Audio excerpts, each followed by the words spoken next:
이건 우리 중국이 쌓아온 길이오. 절대 한국에 넘기지 않을 겁니다. 아니 중국, 그걸 왜 당신들이 결정하는 겁니까? 방해 공작 당장 그만두십시오. 이집트 수에즈는 세계 물류의 심장입니다. 여길 장악하면 돈, 에너지, 안보가 한꺼번에 손에 들어온다고 알고들 있죠. 그래서 중국은 무려 5년을 갈아 넣었습니다. 천문학적 투자와 고위급 로비, 거기다 무료 기술 지원까지. 수에즈는 중국이 가져간다는 계획을 굳히는 듯 했죠. 그런데 회의장에 올린 이집트 정부의 단 한마디가 중국의 모든 계산을 처참히 부셔버렸습니다. 중국은 절대 안 된다, 위험하다. 그리고 바로 다음 날 벌어진 장면이 전 세계를 얼어붙게 만들었습니다. 이집트가 갑자기 비밀리에 한국을 조용히 특별 호출한 겁니다. 중국은 분노했습니다. 우리가 어떻게 했는데 이건 도저히 용납이 안 된다. 한국을 선택한 이집트 정부, 그리고 이 초대형 프로젝트를 한국에겐 못 넘긴다며 방해 공작에 나선 중국. 대체 무슨 일이 벌어진 걸까요? 그 전에 잠깐 1초 만에 누를 수 있는 좋아요 버튼을 꾹 눌러주시면 영상 제작에 아주 큰 힘이 됩니다. 그럼 바로 시작하겠습니다. 여러분, 국가 하나가 통째로 무너지는 걸 본 적 있습니까? 저는 봤습니다. 이집트였죠. 스웨즈 운하를 품은 천년의 대국이 숨을 헐떡이고 있었습니다. 외환은 바닥, 프로젝트는 중단, 공무원 월급조차 밀리기 시작했죠. 중국이 손을 내밀었지만 거절당했습니다. 미국은 관심이 없었고 유럽은 너무 느렸죠. 그때 누군가 조심스럽게 한 나라 이름을 꺼냈습니다. 한국이었습니다. 제 이름은 에드워드 칼라일입니다. 영국 런던에서 태어나 지난 17년간 아랍에미리트 아부다비에서 살고 있습니다. 국제 인프라와 에너지 전략 컨설턴트로 일하죠. 런던 정경대에서 국제정치경제 석사를, 임페리얼 칼리지에서 에너지 인프라 전략 박사를 받았습니다. 세계은행과 아프리카개발은행에서 38건의 프로젝트를 다뤘고 아랍에미리트 정부 인프라 전략 자문관으로 10년을 일했습니다.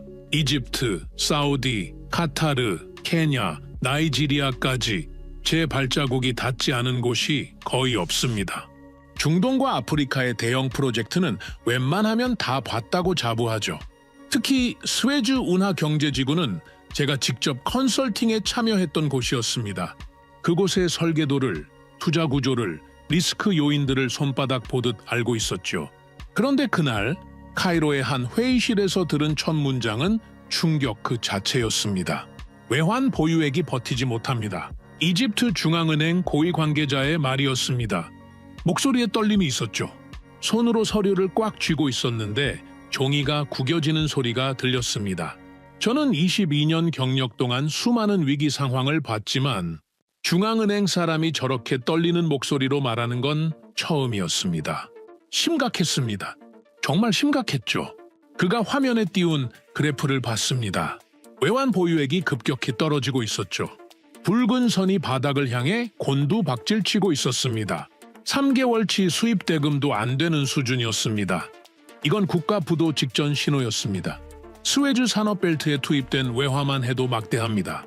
그런데 지금 추가 투자를 못 받고 있습니다. 기존 시설 유지비조차 감당하기 어렵습니다. 다른 관료가 말을 이었습니다. 그의 이매에는 땀이 맺혀 있었죠. 스웨즈 산업벨트 전체가 머물 위기였습니다. 전력망, 물류, 공단 11개 축이 동시에 무너질 수 있다는 얘기였죠. 이건 단순한 경제 위기가 아니었습니다. 다층 구조 붕괴였습니다. 한 곳이 무너지면 연쇄적으로 전부 무너지는 구조죠. 저는 경력상 이런 위기는 처음 봤습니다. 단일 프로젝트 실패는 많이 봤습니다. 한두 개 공단이 문 닫는 것도 봤죠. 그런데 전체 경제지구가 동시에 멈춘다? 이건 차원이 다른 문제였습니다. 회의실 분위기는 무거웠습니다. 침묵이 흘렀죠. 에어컨이 돌아가는 소리만 윙윙거렸습니다. 누군가 기침 소리를 냈지만 그것조차 너무 크게 들렸습니다. 이집트 관료들의 얼굴에는 절박함이 가득했죠. 어떤 이는 고개를 숙이고 있었고 어떤 이는 천장만 멍하니 올려다보고 있었습니다. 저는 속으로 계산을 시작했습니다. 스웨즈 경제지구에는 지금 얼마나 많은 투자가 묶여 있습니까? 최소 200억 달러입니다. 그게 다 날아갈 위기였죠. 거기서 일하는 노동자는 몇 명입니까? 수만 명입니다. 그들이 다 실업자가 됩니다. 그 가족들까지 합치면 수십만 명의 생계가 걸린 문제였습니다. 그리고 그때 한 장관이 입을 열었습니다. 중국 모델은 위험합니다. 단 한 문장이었습니다. 그런데 그 문장이 방 안의 공기를 바꿔버렸죠. 중국 대표단 쪽을 보니 표정이 굳어 있었습니다. 당황한 기색이 역력했죠. 한 명은 물컵을 들었다가 다시 내려놓았습니다. 손이 미세하게 떨리고 있었습니다. 여러분, 중국이 스웨즈에 쏟아부은 시간이 얼마나 되는지 아십니까? 6년입니다. 6년 동안 공을 들였죠. 차관 패키지, CBD 건설 모델, 1대1로 금융까지 중국식 3종 세트를 전부 밀어넣었습니다. 수십 번의 미팅이 있었습니다. 수백 장의 제안서가 오갔죠. 수조 원대의 약속이 테이블 위에 놓였습니다. 저는 그 과정을 지켜봤습니다. 중국 대표단이 얼마나 공격적으로 움직였는지 알고 있죠. 고위 관료들을 베이징으로 초청했습니다. 완공된 프로젝트를 보여줬죠. 숫자를 쏟아냈습니다. 큰 숫자들이었습니다. 이집트 관료들 눈이 휘둥그레질 만큼 큰 숫자들이었죠. 그런데 그 모든 게 단 한 문장으로 무너졌습니다. 중국 모델은 위험합니다. 장관이 계속 말했습니다. 스리랑카를 보십시오. 항바토타 항구를 중국 차관으로 지었습니다. 결과가 어떻습니까? 빚을 못 갚아서 항구를 99년간 중국에 넘겼습니다. 파키스탄 과다르 항구도 마찬가지입니다. 잠비아는 국영전력회사까지 담보로 잡혔습니다. 중국 대표단은 황급히 자료를 뒤적였습니다. 뭔가 반박할 근거를 찾으려는 것 같았죠. 한 명이 손을 들려다 말고 다시 내렸습니다. 변명할 말을 찾지 못한 겁니다. 우리는 그런 실수를 반복할 수 없습니다. 스웨즈는 이집트의 생명줄입니다. 이걸 담보로 잡힐 순 없습니다. 이집트 쪽 얼굴을 보니 이미 결정된 듯 했습니다. 중국은 탈락이었습니다. 완전한 탈락이었죠. 저는 그 순간을 정확히 기억합니다. 중국 대표 한 명이 펜을 탁재 내려놓았죠. 똑 하는 소리가 회의실에 울렸습니다. 작은 소리였지만 너무 크게 들렸습니다. 패배를 인정한 소리였습니다. 6년의 노력이 한순간에 무너지는 소리였습니다. 왜 중국이 거절당했을까요? 부채 리스크였습니다. 중국 방식은 초기엔 달콤하죠. 큰 돈이 들어옵니다. 빠르게 건설이 진행됩니다. 화려한 중홍식이 열립니다. 사진 찍고 악수하고 웃습니다. 그런데 몇 년 지나면 부채가 눈덩이처럼 불어납니다. 이자율이 높습니다. 상환 조건이 까다롭죠. 프로젝트 수익이 예상보다 안 나옵니다. 이자를 못 갚기 시작합니다. 그러면 중국이 말합니다. 항구를 담보로 주시죠. 운하를 담보로 주시죠. 이집트는 그걸 봤습니다. 똑똑히 봤죠. 다른 나라들이 무너지는 걸 목격했습니다. 그래서 거절했습니다. 명확하게 거절했습니다. 그런데 문제가 있었습니다. 중국을 거절했으면 대안이 있어야 하는데 대안이 없었습니다. 미국은 어떻습니까? 중동에 대한 관심이 예전 같지 않습니다. 에너지 자립을 이루고 나서 중동을 바라보는 시선이 달라졌죠. 세일가스 혁명 이후로 중동 석유가 예전만큼 절박하지 않습니다. 이집트한테 큰 돈 쏟아부을 이유가 없었습니다. 유럽은 어떻습니까? 절차가 너무 많습니다. 환경평가, 인권평가, 지속가능성 평가, 노동기준평가까지 끝내려면 몇 년이 걸리죠. 서류만 수천 장입니다. 회의만 수백 번 해야 합니다. 이집트는 몇 년을 기다릴 여유가 없었습니다. 지금 당장 숨이 막히는 상황이었으니까요. 일본은 어떻습니까? 신중합니다. 너무 신중하죠. 리스크 분석에만 몇 달이 걸립니다. 이집트 같은 위기 국가의 대형 투자를 결정하기까지는 더 오래 걸립니다. 회의가 끝나갈 무렵이었습니다. 한 이집트 고위 관료가 제게 다가왔습니다. 나이가 60대 초반쯤 돼 보였죠. 회색 양복을 입고 있었는데 어깨가 축 처져 있었습니다. 그가 거의 애원하듯 물었습니다.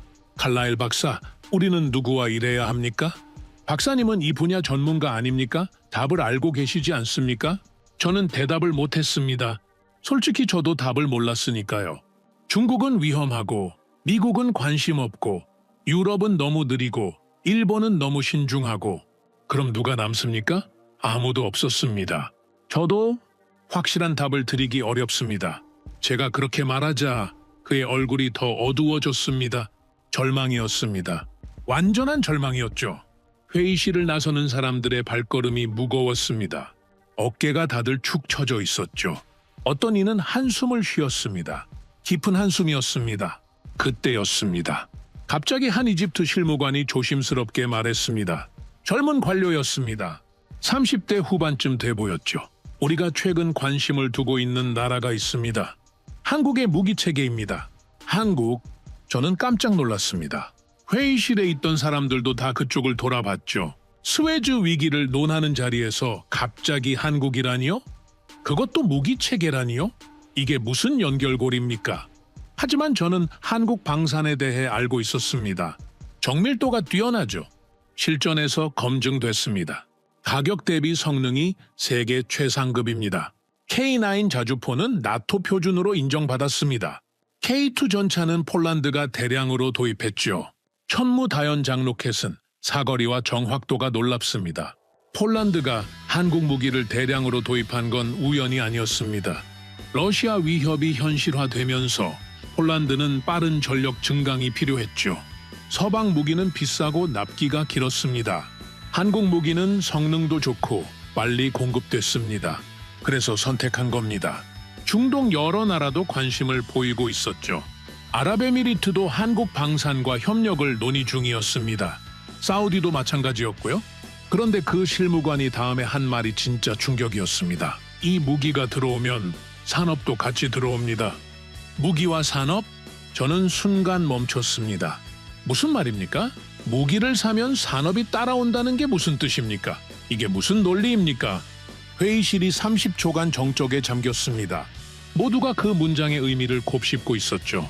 저도 마찬가지였습니다. 조용했습니다. 너무 조용했죠. 밖에서 차 지나가는 소리가 들렸습니다. 그때 다른 관료 한 명이 덧붙였습니다. 한국은 방산만 파는 게 아닙니다. 방산 뒤에 인프라가 따라옵니다. 인프라 뒤에 산업이 따라옵니다. 폴란드를 보십시오. K2 전차를 샀더니 배터리 공장이 들어왔습니다. 천무 로켓을 샀더니 조선소 협력이 시작됐습니다. 이게 한국 방식입니다. 저는 그제야 이해하기 시작했습니다. 아, 이게 패키지구나. 한국은 무기 하나만 파는 게 아니라 전체 산업 생태계를 같이 가져온다는 얘기구나. 방산이 문을 여는 열쇠고 그 뒤에 진짜 큰 그림이 따라온다는 거구나. 하지만 여전히 의문이었습니다. 한국이 스웨즈를 살릴 수 있습니까? 기술은 좋다고 칩시다. 인정합니다. 그런데 체급이 맞습니까? 스웨즈는 어마어마한 규모입니다. 중동 전체를 아우르는 경제지구죠. 투자 규모만 수백억 달러입니다. 그걸 한국이 감당할 수 있습니까? 저는 22년간 서구 중심으로 일해왔습니다. 미국, 영국, 독일, 프랑스 같은 나라들이 큰 판을 주도한다고 생각했죠. 한국은 좋은 파트너지만 주연은 아니라고 봤습니다. 조연 정도? 기술 협력 정도? 그런 식으로 생각했죠. 솔직히 말해서 한국을 과소평가했습니다. 그런데 그날 회의실에서 들은 문장들은 제 고정관념을 흔들기 시작했습니다. 한국 대통령이 곧 이곳에 옵니다. 방산협력 논의가 구체화되고 있습니다. 카이로 공항 확장 프로젝트에 한국 기업 참여가 거론되고 있습니다. 한국 대통령이 온다고요? 공항 프로젝트에 한국 기업이라고요? 이게 단순한 의례 방문이 아니라는 얘기 아닙니까? 저는 노트를 펼쳤습니다. 그리고 크게 적었습니다. K-디펜스, 이게 스웨즈 해결의 열쇠인가? 물음표를 3개나 붙였습니다. 확신이 없었으니까요. 의문투성이었으니까요. 이해가 안 됐습니다. 어떻게 방산이 경제 위기 해법이 된다는 겁니까? 회의가 끝나고 호텔로 돌아오는 길, 저는 계속 생각했습니다. 차창 밖으로 카이로 시내가 지나갔습니다. 낡은 건물들, 막힌 도로, 지친 사람들, 이 나라가 정말 위기구나 하는 생각이 들었죠. 한국이 정말 이 판을 바꿀 수 있을까요? 중국이 6년 동안 못한 걸 한국이 할 수 있을까요? 미국도 관심 없고 유럽도 손 놓은 이 판에서 한국이 게임 체인저가 될 수 있을까요? 솔직히 반신반의했습니다. 기대 반, 의심 반이었죠. 아니, 사실 의심이 70%였습니다. 기대는 30% 정도였을까요? 하지만 한 가지는 분명했습니다. 이집트가 한국이란 이름을 꺼낸 순간 뭔가 달라지기 시작했다는 겁니다. 회의실 공기가 바뀌었죠. 절망에서 희망으로, 막막함에서 가능성으로 사람들 눈빛이 달라졌습니다. 죽어있던 눈빛에 뭔가 빛이 들어왔습니다. 저는 그날 밤 잠을 제대로 못 잤습니다. 머릿속이 복잡했죠. 한국, 방산, 산업, 스웨즈, 중국, 이집트. 모든 단어가 뒤엉켜 있었습니다. 퍼즐 조각들이 흩어져 있는데 어떻게 맞춰야 할지 모르겠더라고요. 그리고 저는 몰랐습니다. 이 작은 단어 하나가, 이 한국이란 이름 하나가 모든 사건의 시작이 될 줄은. 스웨즈의 미래를, 중동의 판도를, 나아가 제 인생의 관점까지 완전히 바꿔놓을 줄은. 그건 시작에 불과했습니다. 진짜 이야기는 이제부터였습니다. 며칠 후 저는 카이로 국제공항에 있었습니다. 한국 대통령이 도착한다는 소식을 듣고 현장을 확인하러 온 거죠. 솔직히 말하면 호기심이었습니다. 한국이 정말 이집트와 뭔가 큰 그림을 그리고 있는지 확인하고 싶었습니다. 공항 VIP 라운지 근처에 서 있었습니다. 저는 이 공항을 수십 번 이용했습니다. 이곳 분위기를 잘 알죠. 평소와 다른 게 느껴졌습니다. 뭔가 긴장감이 흘렀습니다. 경호 인력이 평소보다 2배는 많았습니다. 검은 양복 입은 사람들이 곳곳에 배치돼 있었죠. 무전기 소리가 여기저기서 들렸습니다. 공항 직원들 표정도 평소와 달랐습니다. 긴장한 얼굴들이었죠. 저는 22년 경력 동안 수많은 정상 방문을 봤습니다. 의례적인 방문과 실질 협상이 걸린 방문은 분위기가 다릅니다. 확실히 다르죠. 의례 방문은 느슨합니다. 형식적이죠. 그런데 실질 협상이 걸린 방문은 공기가 팽팽합니다. 모두가 긴장합니다. 그날 카이로 공항의 공기는 팽팽했습니다. 이건 단순 의례 방문이 아니다. 저는 속으로 중얼거렸습니다. 이집트 고위 관료들이 줄지어 서 있었습니다. 장관급 인사들이 대여섯 명은 됐죠. 평소 이집트는 의전에 그렇게 공을 들이지 않습니다. 형식보다 실리를 중시하는 나라죠. 그런데 그날은 달랐습니다. 레드카펫까지 깔려 있었습니다. 한국 대통령의 전용기가 착륙했습니다. 계단이 붙었죠? 문이 열렸습니다. 한국 대통령이 내렸습니다.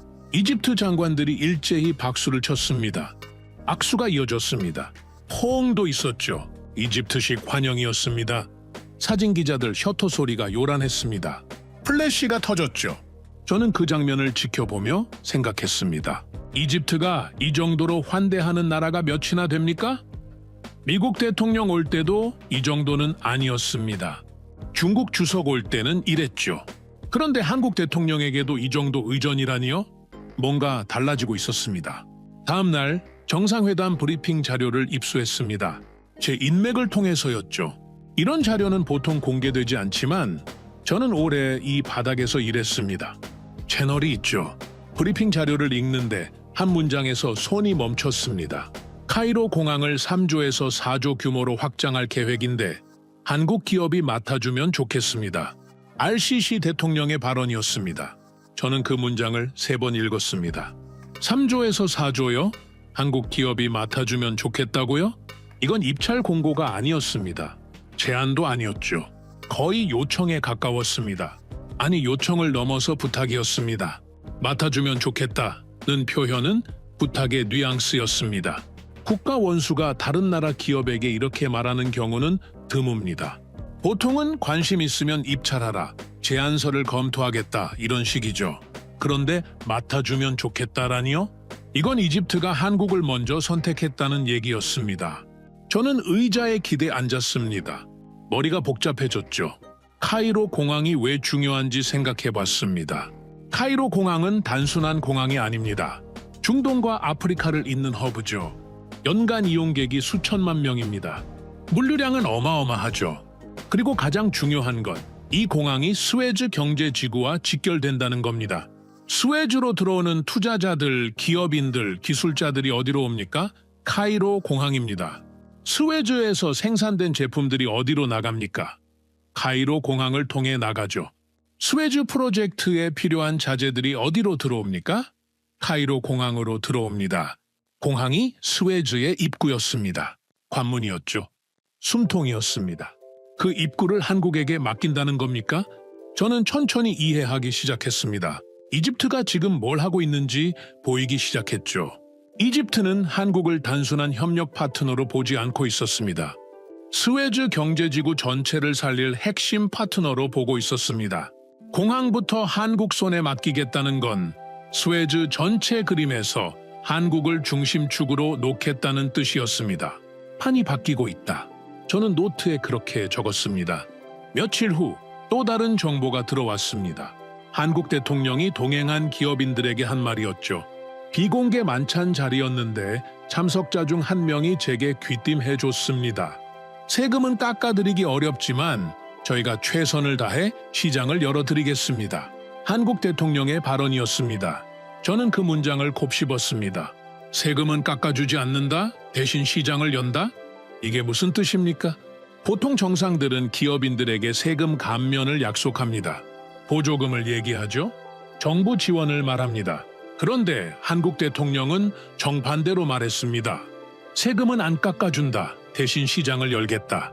저는 이 문장을 이렇게 해석했습니다. 우리는 기업에게 특혜를 주지 않습니다. 대신 정부가 외교로 문을 열어주겠습니다. 그 문을 통과해서 기업이 스스로 경쟁력으로 돈을 벌게 하겠습니다. 이건 완전히 다른 철학이었습니다. 중국 방식은 뭡니까? 정부가 돈을 쏟아붓습니다. 보조금을 줍니다. 국영 기업을 앞세우죠. 적자를 감수하고 물량 공세를 합니다. 서구 방식은 뭡니까? 기업이 알아서 합니다. 정부는 뒤에서 지켜보죠. 시장 원리에 맡깁니다. 한국 방식은 달랐습니다. 정부가 외교로 문을 엽니다. 신뢰를 쌓습니다. 시장을 확보하죠. 그 다음은 기업이 알아서 합니다. 기술로 경쟁합니다. 품질로 승부합니다. 이게 한국식 모델이구나 하는 생각이 들었습니다. 저는 다시 브리핑 자료를 펼쳤습니다. 회담 내용을 더 자세히 읽어봤죠. 방산 협력에 대한 언급이 있었습니다. 양국은 방산 분야 협력을 강화하기로 했다. 구체적인 협력 방안을 조속히 마련할 예정이다. 외교 문서 특유의 조심스러운 표현이었습니다. 하지만 저는 이런 문장을 해독하는 데 익숙합니다. 22년 경력이 있죠. 조속히 마련할 예정이라는 건 이미 뒤에서 협상이 진행 중이라는 뜻입니다. 구체적인 협력 방안이라는 건 단순 무기 판매가 아니라 공동 생산이나 기술 이전까지 포함한다는 의미죠. 이집트가 한국 무기를 사려는 게 아니었습니다. 한국과 함께 만들려는 거였습니다. 그날 저녁 저는 카이로 시내 한 카페에 앉아 있었습니다. 커피를 마시면서 생각에 잠겼죠. 창밖으로 카이로 시내가 보였습니다. 붐비는 거리, 오래된 건물들, 지친 사람들. 이 나라가 지금 뭔가 큰 결정을 내리려 하고 있구나 하는 느낌이 들었습니다. 이집트는 중국을 거절했습니다. 명확하게 거절했죠. 그리고 한국을 선택하고 있었습니다. 조심스럽게 그러나 분명하게 공항을 맡기고 방산을 협력하고 스웨즈를 함께 살리겠다는 겁니다. 저는 노트를 펼쳤습니다. 지금까지 파악한 정보를 정리했죠. 첫째, 한국 대통령의 카이로 방문은 의례가 아니라 실질 협상이었습니다. 둘째, 이집트는 카이로 공항 확장을 한국에 맡기려 하고 있습니다. 셋째, 공항은 스웨즈의 입구이고 관문입니다. 넷째, 한국은 세금 감면 대신 시장 개척으로 접근합니다. 다섯째, 방산 협력이 모든 것의 시작점이 될 가능성이 높습니다. 저는 펜을 들고 한 문장을 크게 적었습니다. 이집트는 한국을 스웨즈 회복의 중심축으로 보고 있다. 그리고 그 아래 물음표를 하나 붙였습니다. 한국이 정말 해낼 수 있을까? 여전히 의문이었습니다. 한국의 기술력은 인정합니다. 방산 경쟁력도 압니다. 그런데 체급이 맞느냐는 의문은 여전했죠. 스웨즈는 거대합니다. 수백억 달러짜리 프로젝트죠. 중국도 미국도 유럽도 쉽지 않은 규모입니다. 한국이 감당할 수 있습니까? 카페 창밖을 보니 해가 지고 있었습니다. 카이로의 석양은 항상 붉습니다. 먼지 때문이죠. 하늘이 주황빛으로 물들어 있었습니다. 저는 커피를 한 모금 마셨습니다. 식어 있었죠? 쓴맛이 입안에 퍼졌습니다. 그때 핸드폰이 울렸습니다. 이집트 실무관 중 한 명이었습니다. 제가 잘 아는 사람이죠. 칼라일 박사, 내일 시간 있으십니까? 비공식 미팅이 하나 있는데 배석하셨으면 합니다. 무슨 미팅입니까? 스웨즈 관련입니다. 한국 측과 실무 논의가 있습니다. 저는 잠시 망설였습니다. 그리고 대답했습니다. 가겠습니다. 다음 날 오전, 저는 카이로 시내 한 정부 청사에 있었습니다. 회의실은 작았습니다. 10명 정도 들어갈 크기였죠. 비공식 미팅이라 보안 요원도 적었습니다. 이집트 측에서 3명, 한국 측에서 4명이 참석했습니다. 저는 옵저버로 앉았죠. 회의가 시작됐습니다. 이집트 관료가 먼저 말했습니다. 공항 프로젝트는 3조 원대 규모입니다. 확장뿐 아니라 터미널 신축, 활주로 증설, 물류센터 건설까지 포함됩니다. 한국 측 실무진이 고개를 끄덕였습니다. 자료를 펼쳤죠. 저희가 검토한 바로는 4년 정도 걸릴 것 같습니다. 단계별로 진행하면 리스크를 줄일 수 있습니다. 자금 조달은 어떻게 생각하십니까? 한국수출입은행과 논의 중입니다. 아랍에미리트 측 투자도 검토하고 있습니다. 저는 귀를 쫑긋 세웠습니다. 아랍에미리트요? 한국 측이 계속 설명했습니다. 이 프로젝트는 단독으로 가기보다 3자 협력 구조가 좋을 것 같습니다. 한국이 기술과 건설을 맡고 아랍에미리트가 일부 자금을 지원하고 이집트가 시장을 제공하는 구조죠. 이집트 관료가 관심을 보였습니다. 아랍에미리트가 동의했습니까? 비공식적으로 긍정적입니다.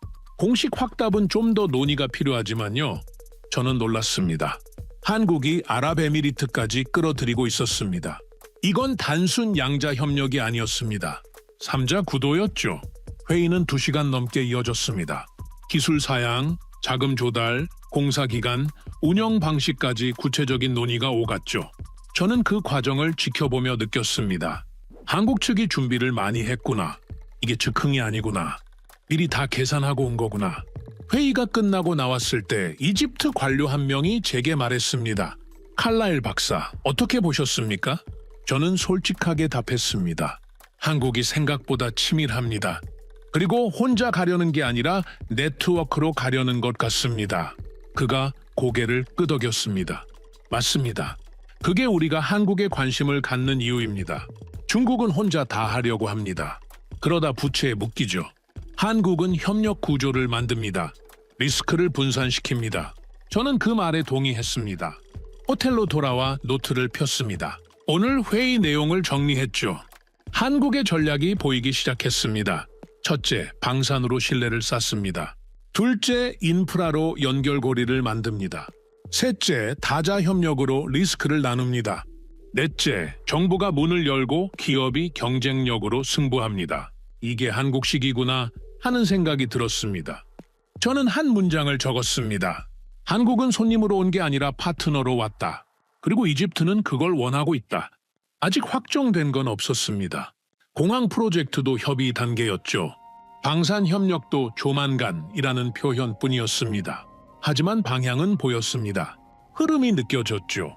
이집트는 한국을 선택하고 있었습니다. 조심스럽게, 그러나 분명하게. 그리고 한국은 그 선택에 응답하고 있었습니다. 체계적으로, 전략적으로. 저는 창밖을 봤습니다. 카이로 시내에 불이 켜지기 시작했습니다. 밤이 오고 있었죠. 새로운 시대가 오고 있구나 하는 생각이 들었습니다. 스웨즈를 두고 벌어지는 이 경쟁에서 한국이라는 변수가 점점 커지고 있었습니다. 저는 여전히 확신하지 못했습니다. 한국이 정말 해낼 수 있을까? 스웨즈를 살릴 수 있을까? 의문은 남아 있었습니다. 하지만 한 가지는 분명했습니다. 판이 움직이고 있었습니다. 그리고 그 중심에 한국이 있었습니다. 며칠 후 제게 흥미로운 소식이 들려왔는데 한국 대통령이 아랍에미리트에서 기자들에게 한 발언이었습니다. 방산협력에서 실질적 성과가 있었습니다. 조만간 구체적인 결과가 나올 것입니다. 외교계 22년 몸담은 사람으로서 저는 이런 표현의 뉘앙스를 정확히 압니다. 조만간 결과가 나온다는 건 이미 뒤에서 협상이 거의 마무리됐다는 뜻이죠. 발표 시점만 조율하고 있다는 신호입니다. 실질적 성과라는 표현은 단순한 양해각서 수준이 아니라 구체적인 계약, 그것도 상당한 규모의 계약이 임박했다는 의미로 읽혔습니다. 이집트 측도 이 발언을 예의주시하고 있었습니다. 특히 군부 쪽에서 관심이 컸죠. 다음 날 오전 저는 이집트 국방부 근처에 있는 한 정부 건물로 향했습니다. 비공개 브리핑에 초청을 받았거든요. 참석자는 10명 남짓이었는데 대부분이 이집트 군 관계자들이었고 민간 전문가는 저를 포함해 2~3명 정도였습니다. 회의실은 작았지만 경비가 삼엄했죠. 입구에서만 신분 확인을 3번이나 받았습니다. 브리핑을 진행한 사람은 이집트 군 소장이었습니다. 50대 중반쯤 돼 보이는 사람이었는데 체격이 좋았고 눈빛이 매우 날카로웠죠. 그가 스크린에 자료를 띄우자 방 안이 조용해졌습니다. 한국 무기 체계 관련 자료였습니다. 여러분, 아랍에미리트가 한국 방산과 대규모 협력을 진행하고 있다는 건 이미 다들 아실 겁니다. K9 자주포, 아크 미사일 방어 체계, 그 외에도 여러 무기 체계가 논의되고 있죠. 중요한 건 이겁니다. 아랍에미리트가 한국 무기를 그 정도로 인정한다면 우리는 더 이상 검증되지 않은 실험 대상을 도입하는 게 아니라 이미 중동 최고 수준의 군대가 선택한 검증된 체계를 도입하는 셈이 됩니다. 저는 그의 말에 고개를 끄덕였습니다. 정확한 분석이었죠? 아랍에미리트는 중동에서 가장 신중하고 까다로운 나라 중 하나입니다. 특히 무기 도입에서는 더욱 그렇죠. 석유로 번 돈이 많으니까 최고급만 골라서 삽니다. 그런 나라가 한국을 선택했다는 건 한국 무기가 세계 최상급 검증을 통과했다는 의미였습니다. 소장이 다음 슬라이드로 넘어가면서 말을 이었습니다. 우리가 주목하는 건 단순히 무기 몇 대를 사오는 게 아닙니다. 체계입니다. 지휘 체계, 통제 시스템, 훈련 프로그램, 유지보수 네트워크까지 포함된 통합 방위 체계를 말하는 겁니다. 한국은 무기를 팔고 끝나는 게 아니라 우리 군과 함께 훈련하고 정비 인력을 직접 교육하고 부품 공급망을 현지에 구축합니다. 이게 한국식 방산 협력 모델입니다. 그의 말을 들으면서 저는 메모를 시작했습니다. 이건 매우 중요한 포인트였거든요. 서방 무기는 성능이 최고 수준인 건 맞습니다. 하지만 가격이 어마어마하게 비싸고 유지비도 천문학적이며 훈련 과정도 복잡하죠. 부품 하나 교체하는데도 본국에 주문해서 몇 달씩 기다려야 합니다. 러시아 무기는 가격이 저렴하고 튼튼하긴 한데 정밀도가 떨어지고 첨단 기술 면에서 한계가 있습니다. 중국 무기는 가격 경쟁력은 있지만 실전 검증이 부족하고 신뢰도에 의문이 많죠. 한국 무기는 정확히 그 중간 지점을 잡고 있었습니다. 서방 무기만큼 비싸지 않으면서도 성능은 준수하고 러시아 무기만큼 저렴하진 않지만 정밀도는 훨씬 뛰어나며 중국 무기보다는 비싸지만 검증은 확실했습니다.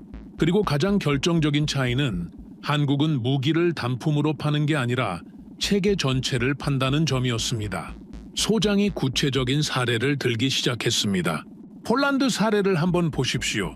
그들은 K2 전차를 대량으로 도입했습니다. 그런데 전차만 산 게 아닙니다. 정비 시스템 전체를 도입했고 폴란드 군 정비병들을 한국으로 보내서 몇 달씩 교육받게 했으며 부품 공장 현지 설립까지 논의했습니다. 이게 전차 한 대 파는 것과 체계를 파는 것의 차이입니다. 회의실 안에 있던 한 대령이 손을 들고 질문했습니다. 그럼 우리도 똑같은 방식으로 협력이 가능하다는 말씀입니까? 소장이 고개를 끄덕였습니다. 가능합니다. 오히려 우리가 폴란드보다 더 유리한 면도 있습니다. 시장 규모가 더 크고 지정학적 위치도 훨씬 중요하죠. 한국 입장에서 보면 이집트는 중동과 아프리카 전체로 진출하는 교두보가 될 수 있습니다. 그러니까 한국도 우리와의 협력에 상당히 적극적일 수밖에 없습니다. 저는 펜을 잠시 멈추고 생각에 잠겼습니다. 뭔가 퍼즐 조각들이 맞춰지기 시작하는 느낌이었죠. 한국이 방산을 통해 중동에 본격적으로 진출하려 한다는 건가요? 그리고 그 시작점으로 이집트를 선택했다는 건가요? 브리핑이 끝나고 사람들이 하나둘 자리를 뜨기 시작할 때 저는 소장에게 다가갔습니다. 소장님, 제가 하나 여쭈어봐도 되겠습니까? 물론입니다, 칼라일 박사. 말씀하십시오. 방산 협력이 스웨즈 경제지구 회생과 어떤 구체적인 연관성이 있다고 보십니까? 그가 잠시 저를 빤히 바라보더니 조용한 목소리로 말했습니다. 모든 연관이 있습니다, 박사님. 모든 연관이요.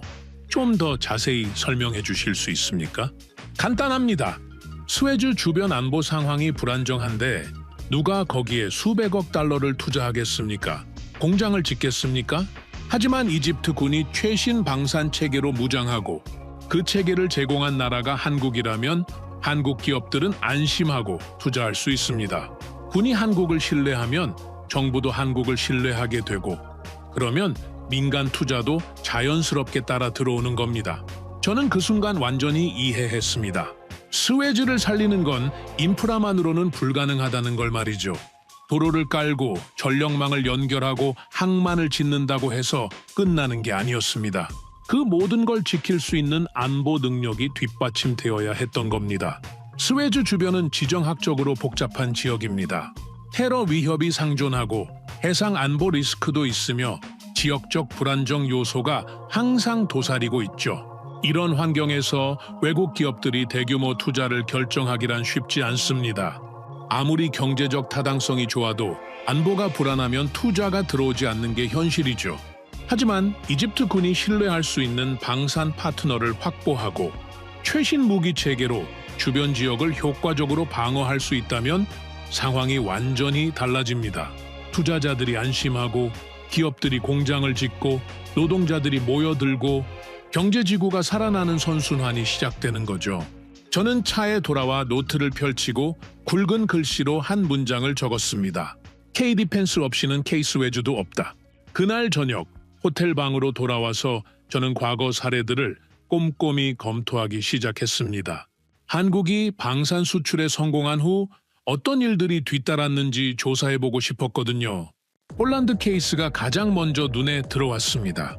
폴란드는 러시아의 위협이 현실화되면서 전력 증강이 시급했는데 서방 무기는 너무 비싸고 납기도 길었죠. 그래서 한국산 K2 전차를 수백 대 규모로 도입했습니다. 천무다연 장로켓도 대량으로 주문했고요. PH2 자주포도 계약했습니다. 그런데 제가 흥미롭게 본 건 그 다음이었습니다. 방산 계약 후 얼마 지나지 않아 한국 배터리 기업이 폴란드에 대규모 공장 건설을 발표했습니다. 한국 자동차 기업도 폴란드 생산 확대를 검토하기 시작했죠. 조선 분야 협력 논의도 시작됐고요. 방산이 문을 열었고 그 문을 통해 산업 전체가 들어간 겁니다. 노르웨이도 비슷한 패턴을 보였습니다. K9 자주포를 도입한 후 한국 기업들의 노르웨이 시장 진출이 활발해졌죠. 호주는 레드백 장갑차를 선택한 후 한국과의 방산 협력이 더욱 깊어졌습니다. 저는 노트의 패턴을 정리했습니다. 방산 수출로 신뢰 구축 정부 차원 협력 강화 인프라 프로젝트 참여, 민간 기업 본격 진출. 이게 한국식 모델이었습니다. 그리고 이 패턴이 이집트와 스웨즈에서도 그대로 반복될 가능성이 매우 높아 보였습니다. 방산으로 시작해서 이집트 군부의 신뢰를 얻고 그 신뢰가 정부 전체로 확산되면서 카이로 공항 같은 대형 인프라 프로젝트를 맡게 되고 성공 사례가 쌓이면 스웨즈 전체로 협력이 확대되고 그러면 한국 기업들이 본격적으로 진출하기 시작하는 겁니다. 배터리, 자동차, 전자, 조선, 건설까지 산업 생태계 전체가 따라 들어오는 거죠. 전체 그림이 서서히 선명해지고 있었습니다. 다음 날 오후 저는 스웨즈 경제지구를 총괄하는 정부 부서를 방문했습니다. 실무 최고 책임자와 면담 약속이 잡혀 있었거든요. 그는 40대 후반의 관료로 엔지니어 출신이었습니다. 스웨즈를 20년 넘게 지켜본 사람이었죠. 우리는 그의 사무실에서 마주 앉았습니다. 벽에는 스웨즈 경제지구 전체를 조감한 대형 지도가 걸려 있었습니다. 칼라일 박사님, 제가 솔직히 말씀드리겠습니다. 스웨즈를 진짜로 살리려면 두 가지가 반드시 필요합니다. 말씀해 보십시오. 돈과 안보입니다. 돈만 있고 안보가 없으면 아무 소용이 없습니다. 반대로 안보만 있고 돈이 없어도 안 됩니다. 이 둘이 동시에 확보되어야만 스웨즈가 살아날 수 있습니다. 한국이 그 두 가지를 모두 제공할 수 있다고 보십니까? 그가 잠시 망설이더니 신중하게 말했습니다. 안보 쪽은 거의 확실해 보입니다. 군 쪽 반응이 매우 긍정적이거든요. 한국 무기 체계에 대한 신뢰가 높습니다. 문제는 돈입니다. 한국이 스웨즈 전체 규모를 감당할 만한 자본력이 있느냐, 그게 관건이죠. 저도 정확히 같은 의문을 갖고 있었습니다. 중국은 적어도 돈만큼은 많지 않습니까? 물론 많습니다. 엄청나게 많죠. 그런데 그 돈에는 올가미가 달려 있다는 걸 우리는 너무나 잘 압니다. 스리랑카가 어떻게 됐습니까? 파키스탄이 어떻게 됐습니까? 그렇다면 어떤 구조가 필요하다고 보십니까? 한국이 혼자 오는 게 아니라 네트워크를 구성해서 와야 합니다. 아랍에미리트, 일본, 어쩌면 유럽의 일부 국가들까지 끌어들여서 한국이 중심을 잡되 다른 나라들이 협력하는 구조를 만들어야 합니다. 그래야 자본 부담도 나누고 리스크도 분산할 수 있습니다. 저는 그의 말에 깊이 공감했습니다. 그런 구조가 실제로 가능하다고 생각하십니까? 공항 프로젝트 논의 과정을 보면 그런 방향으로 가고 있는 것 같습니다. 한국이 주도하되 아랍에미리트가 일부 자금을 지원하는 방식으로 논의되고 있다고 들었습니다. 저는 노트에 한 줄을 적었습니다. 한국식 모델의 핵심 단독 플레이가 아닌 네트워크 전략. 며칠 후 결정적인 정보가 제게 들어왔습니다. 이집트와 한국 간 방산 협력 논의가 예상보다 훨씬 빠르게 진전되고 있다는 소식이었습니다. 구체적인 무기체계 목록까지 거론되고 있었는데 K9 자주포, 천무 다연장 로켓, 그리고 최신형 레이더 체계까지 포함되어 있었습니다. 더 놀라운 건 단순 구매가 아니라 공동 생산 방식으로 논의되고 있다는 점이었습니다. 이집트에 생산 시설을 짓고 기술 이전도 포함하는 방식이라는 거죠. 저는 이집트 군 관계자에게 직접 전화를 걸어 확인했습니다. 정말입니까? 공동 생산까지 논의가 되고 있다는 게 사실입니까? 네, 박사님. 우리는 단순히 완제품 무기를 수입하는 게 아니라 우리 손으로 직접 만들 수 있는 능력을 갖추고 싶습니다. 한국이 그걸 가능하게 해준다고 합니다. 중국은 그런 기술 이전을 해주지 않습니까? 중국은 완제품만 팔려고 합니다. 우리를 시장으로만 보는 거죠. 한국은 우리를 파트너로 봅니다. 함께 성장하려고 합니다. 이게 결정적인 차이입니다. 전화를 끊고 저는 한참을 생각에 잠겼습니다. 한국이 기술까지 이전해준다는 건 단순한 무기 판매가 아니라 장기적인 파트너십을 구축하겠다는 의지 아닙니까? 왜 한국은 그렇게 하는 걸까요? 저는 한국의 입장에서 계산해봤습니다. 한국에게 이집트는 중동과 아프리카 전체로 진출하는 관문입니다. 이집트에서 성공하면 사우디, 아랍에미리트, 요르단, 그리고 수많은 아프리카 국가들로 확장할 수 있죠. 그러려면 이집트와 깊고 단단한 신뢰 관계를 구축해야 합니다. 무기만 팔고 끝내면 일회성 거래로 끝나지만 기술을 나누고 함께 생산하고 파트너가 되면 관계가 완전히 달라지는 겁니다. 이건 장기 게임이었습니다. 한국은 당장의 이익이 아니라 10년, 20년 후를 내다보고 움직이고 있었습니다. 저는 노트를 다시 펼쳤습니다. 지금까지 파악한 한국의 전략을 체계적으로 정리하기 시작했습니다. 첫째, 방산으로 신뢰의 문을 연다. 둘째, 기술 이전을 통해 파트너십을 강화한다. 셋째, 군부의 신뢰를 정부 전체로 확산시킨다. 넷째, 인프라 프로젝트로 연결고리를 만든다. 다섯째, 산업 생태계 전체를 순차적으로 가져온다. 여섯째, 다자간 네트워크 협력으로 리스크를 분산한다. 이게 한국식 진출 전략의 전체 그림이었습니다. 중국처럼 막대한 자본으로 밀어붙이지도 않고 서방처럼 까다로운 조건을 달지도 않습니다. 대신 신뢰를 먼저 쌓고 체계를 구축하고 네트워크를 만들어가는 방식이었죠. 저는 노트맨 아래에 굵은 글씨로 한 문장을 적었습니다. 이집트가 한국 방산을 선택하는 순간 스웨즈는 한국형 경제 회생 시나리오를 탑재하게 된다. 물론 아직 공식 발표는 없었습니다. 계약서에 서명한 것도 아니었고 모든 게 협의 단계였죠. 하지만 제 머릿속에서 스웨즈의 미래 지도는 점점 더 선명하게 한국색으로 칠해지고 있었습니다. 그날 밤 침대에 누워서도 잠이 오지 않았습니다. 22년 경력 동안 수많은 프로젝트를 봤지만 이번 건 뭔가 근본적으로 달랐습니다. 이건 단순한 인프라 사업이 아니라 국가 간 새로운 협력 모델이 만들어지는 과정이었습니다. 방산과 경제를 연결하고 안보와 번영을 함께 추구하며 신뢰를 기반으로 성장하는 완전히 새로운 형태의 모델이었죠. 그리고 그 중심에 한국이 있었습니다. 저는 여전히 100% 확신하지는 못했습니다. 변수가 너무 많았으니까요. 중국이 언제든 제방력에 나설 수 있었고, 이집트 내부 정치가 바뀔 수도 있었으며 예산 문제가 불거질 가능성도 있었습니다. 하지만 방향만큼은 분명했습니다.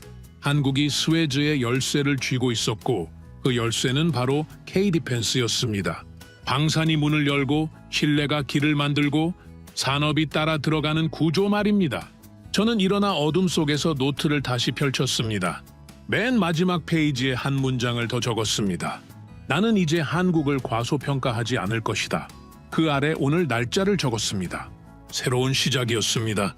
제 안에 있던 서구 중심적 편견이 무너지는 시작이었죠. 한국이 스웨즈의 열쇠를 쥘 수 있다고 생각한 지 일주일쯤 지났을 때 상황이 다시 흔들리기 시작했습니다. 중국이 돌아온 겁니다. 그것도 이전보다 훨씬 더 강력한 모습으로 말이죠. 카이로 시내 한 고급 호텔 회의실이었습니다. 스웨즈 관련 비공개 회의가 열렸는데 저도 이집트 측 요청으로 배석하게 됐죠.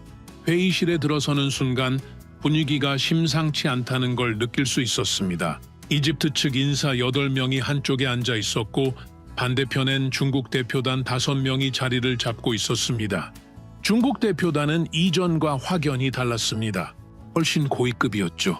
베이징에서 직접 날아온 사람들이었는데 모두 고급 정장 차림에 가죽 서류 가방을 들고 있었습니다. 표정들이 단호했고 눈빛이 날카로웠죠. 이건 형식적인 미팅이 아니라 진짜 승부수를 던지러 온 거라는 게 한눈에 보였습니다. 회의가 시작되자 중국 측 수석 대표가 천천히 입을 열었습니다. 50대 후반으로 보이는 남성이었는데 목소리에 힘이 있었고 말투가 매우 자신감 넘쳤습니다. 이집트 측 여러분, 우리는 지난 6년간 스웨즈에 심혈을 기울여 왔습니다. 그 관계를 단절하는 건 양측 모두에게 큰 손실이 될 겁니다. 우리는 오늘 새로운 제안을 가지고 왔습니다. 끝까지 들어주시기 바랍니다.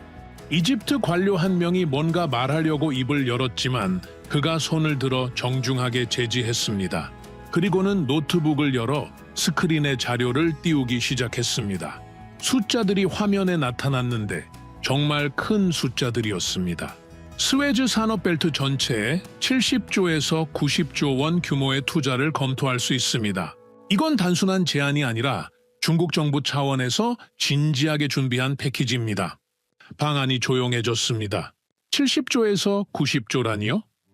저도 놀랐지만 이집트 관료들의 눈빛이 흔들리는 게 보였습니다. 몇 명은 서로 눈빛을 교환했고 몇 명은 앞으로 몸을 숙이고 스크린을 뚫어지게 쳐다봤죠. 중국 대표가 계속 설명했습니다. 전력망 전면 재구축, 항만시설 대규모 확장, 산업단지 15개 조성, 배후도시 3개 신규 건설까지 전부 포함됩니다. 중국개발은행이 저리 융자를 제공할 것이고 상환 조건도 매우 유연하게 설정할 수 있습니다. 10년 거치에 30년 분할 상환도 가능합니다. 저는 이집트 재정부 인사들의 표정을 살폈습니다. 몇몇은 분명히 마음이 흔들리고 있었습니다. 그럴 만도 했죠. 이집트는 지금 당장 돈이 절실한 상황이었으니까요. 외환 보유고는 바닥이고 공무원 월급 지급도 빠듯한 판에 70조에서 90조라는 숫자는 정말 달콤하게 들릴 수밖에 없었습니다. 우리는 스웨즈에 지난 6년간 이미 상당한 투자를 해왔습니다. 그 경험과 노하우가 있습니다. 이미 구축된 네트워크가 있고 검증된 공급망이 있습니다. 새로운 파트너와 처음부터 다시 시작하는 것보다 우리와 계속하는 게 훨씬 효율적일 겁니다. 논리적으로는 틀린 말이 아니었습니다. 실제로 중국은 이미 스웨즈에 상당한 선행 투자를 해놓은 상태였고 그걸 활용하면 시간과 비용을 절약할 수 있는 건 사실이었죠. 중국 대표가 마무리 멘트를 던졌습니다. 과거에 몇 가지 문제가 있었던 건 인정합니다. 하지만 우리는 그로부터 배웠습니다. 새로운 조건, 새로운 구조, 새로운 접근법을 준비했습니다. 이집트의 우려를 충분히 반영한 수정안입니다. 회의가 끝나고 사람들이 나가는데 저는 속으로 중얼거렸습니다. 중국은 여전히 돈으로 이 지역을 해결하려 하는구나. 하지만 동시에 인정할 수밖에 없었습니다. 그 돈의 규모가 정말 어마어마하다는 걸 말이죠.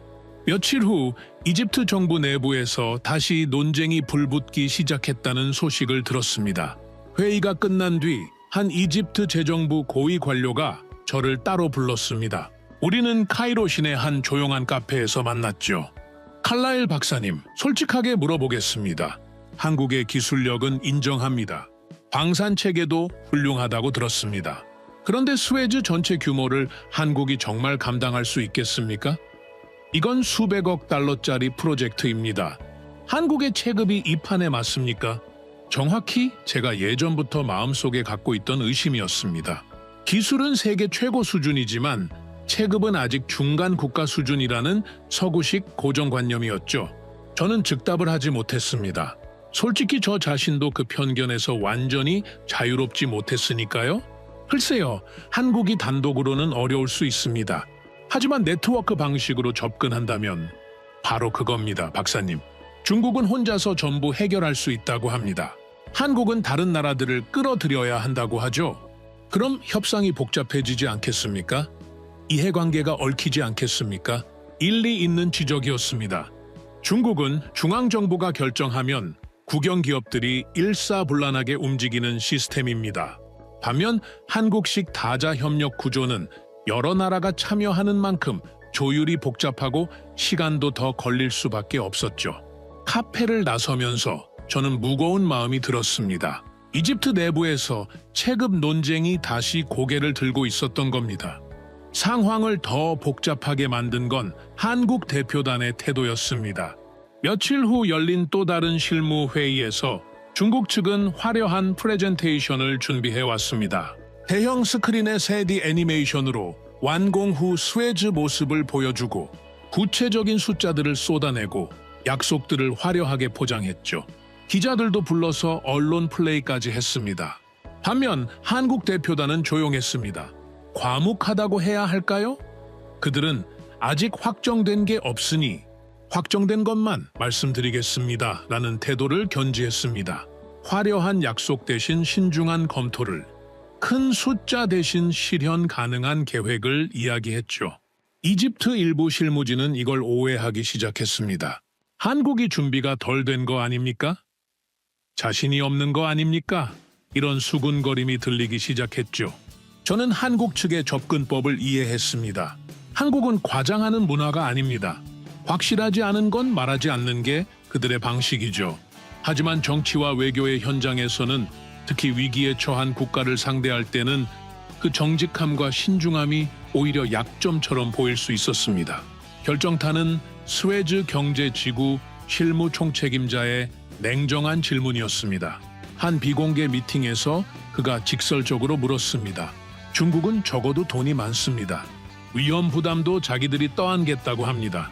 한국은 우리의 위기를 끝까지 책임질 수 있습니까? 중간에 포기하거나 규모를 축소하는 일은 없겠습니까? 그 질문은 단순한 경제적 질문이 아니었습니다. 한국을 믿어도 되느냐는 근본적인 신뢰의 질문이었죠. 그리고 저는 그 자리에서 쉽게 장담할 수 없었습니다. 왜냐하면 아직 한국이 가진 카드 전체를 다 본 게 아니었고 한국의 실행 능력을 최종 확인한 것도 아니었으니까요. 그날 밤 호텔로 돌아와 저는 오랫동안 책상 앞에 앉아 있었습니다. 노트를 펼쳐놓고 생각을 정리하기 시작했죠. 한쪽에는 한국의 장점들을 적었습니다. 뛰어난 기술력, 검증된 방산 체계, 투명한 협력 구조, 부채 리스크가 적은 모델, 기술 이전 의지 등등. 다른 쪽에는 한계들을 적었습니다. 상대적으로 작은 체급, 단독 프로젝트 수행 경험 부족, 중동 시장에서의 네트워크 한계, 정치적 영향력 부족 등등. 그리고 맨 아래에 이렇게 적었습니다. 스웨즈를 가장 잘 설계하고 실행할 수 있는 나라는 한국이다. 기술적으로, 시스템적으로 한국이 최적이다. 하지만 이집트가 심리적으로 감당할 수 있는 체급은 여전히 중국일지도 모른다. 최적의 해답과 정치적 선택이 항상 일치하는 건 아니다. 이 결론을 적으면서 제 마음이 무거워졌습니다. 22년 경력 동안 이런 경우를 여러 번 봤거든요. 기술적으로 최선의 선택이 정치적 이유로 배제되는 경우, 장기적으로 옳은 결정이 단기적 압박 때문에 포기되는 경우를 말이죠. 며칠 후 또 다른 회의가 있었습니다. 이번엔 이집트 대통령실 관계자들이 직접 나온 고위급 회의였죠. 중국과 한국 양측 모두 참석했고 저는 자문 자격으로 배석했습니다. 중국 측이 먼저 발표했습니다. 이번에는 더욱 구체적인 타임라인을 제시했죠. 계약 후 3개월 내 착공, 1년 내 가시적 성과, 5년 내 1차 완공 같은 식으로 말입니다. 그리고 계약금으로 선불 50억 달러를 제시했습니다. 이집트에 당장 급한 불을 끌 수 있는 돈이었죠. 한국 측 발표는 달랐습니다. 그들은 타임라인을 좀 더 길게 잡았고 선불금 대신 단계별 투자 구조를 제안했습니다. 리스크를 분산하고 각 단계에서 성과를 검증한 후 다음 단계로 넘어가는 방식이었죠. 재무적으로는 훨씬 건전한 구조였지만 당장 현금이 필요한 이집트 입장에서는 덜 매력적으로 보일 수 있었습니다. 회의가 끝난 후 복도에서 한 이집트 경제 관료가 동료에게 하는 말을 우연히 들었습니다. 중국안은 처음이 좋고 한국안은 끝이 좋아 보이는데 문제는 우리가 끝까지 버틸 수 있느냐는 거야. 그 말이 제 머릿속에서 계속 맴돌았습니다. 정확한 지적이었죠. 중국 모델은 초기 자금이 풍부하고 빠른 가시적 성과를 낼 수 있지만 장기적으로 부채와 종속 리스크가 큽니다. 한국 모델은 부채 부담이 적고 구조가 투명하지만 초기 체감 효과가 작습니다. 그날 저녁 저는 우연히 한국 실무진들이 묵는 호텔 근처를 지나가게 됐습니다. 밤 11시가 넘었는데도 로비 라운지 한쪽에서 회의하는 그들의 모습이 보였죠. 노트북들을 펼쳐놓고 서류들을 뒤적이고 계산기를 두드리며 뭔가를 치열하게 논의하고 있었습니다. 저는 잠시 멈춰서서 그 광경을 지켜봤습니다. 그들은 스웨즈 전체 재무 모델을 다시 짜고 있는 것 같았습니다. 부채 비율, 투자 회수 기간, 이집트 한국제 3국 자본 배분 구조 같은 것들을 재검토하고 있었죠. 그 순간 제게 강한 인상이 들었습니다. 한국은 이제 체급으로 싸우는 게 아니라 구조로 싸우고 있구나. 중국이 큰 돈으로 압도하려 할 때 한국은 정교한 설계로 대응하고 있었던 겁니다. 하지만 그게 과연 통할까요? 구조의 정교함이 자본의 규모를 이길 수 있을까요? 저는 확신할 수 없었습니다. 호텔 방으로 돌아와 다시 노트를 폈습니다. 지금 상황을 정리해봤죠. 중국의 카드 막대한 자본, 빠른 실행, 단순한 의사결정 구조, 선불금 제시, 즉각적 가시 효과, 한국의 카드 뛰어난 기술, 투명한 구조, 낮은 부채 리스크, 방산 신뢰, 장기 파트너십, 그리고 그 아래 이렇게 적었습니다. 이 싸움은 돈과 신뢰의 싸움이다. 규모와 정교함의 싸움이다. 단기와 장기의 싸움이다. 그리고 스웨즈의 미래는 이집트가 무엇을 더 중시하느냐에 따라 갈릴 것이다. 그날 밤 저는 잠을 설쳤습니다. 뒤척이면서 계속 생각했지요. 제 전문가적 판단으로는 한국이 맞습니다. 장기적으로 지속 가능하게 스웨즈를 살리려면 한국 모델이 답입니다. 하지만 제 경험상 현실 정치는 항상 합리적이지만은 않습니다. 당장의 압박, 내부 정치, 단기 성과 압력 같은 것들이 최선의 선택을 가로막는 경우가 너무 많았으니까요.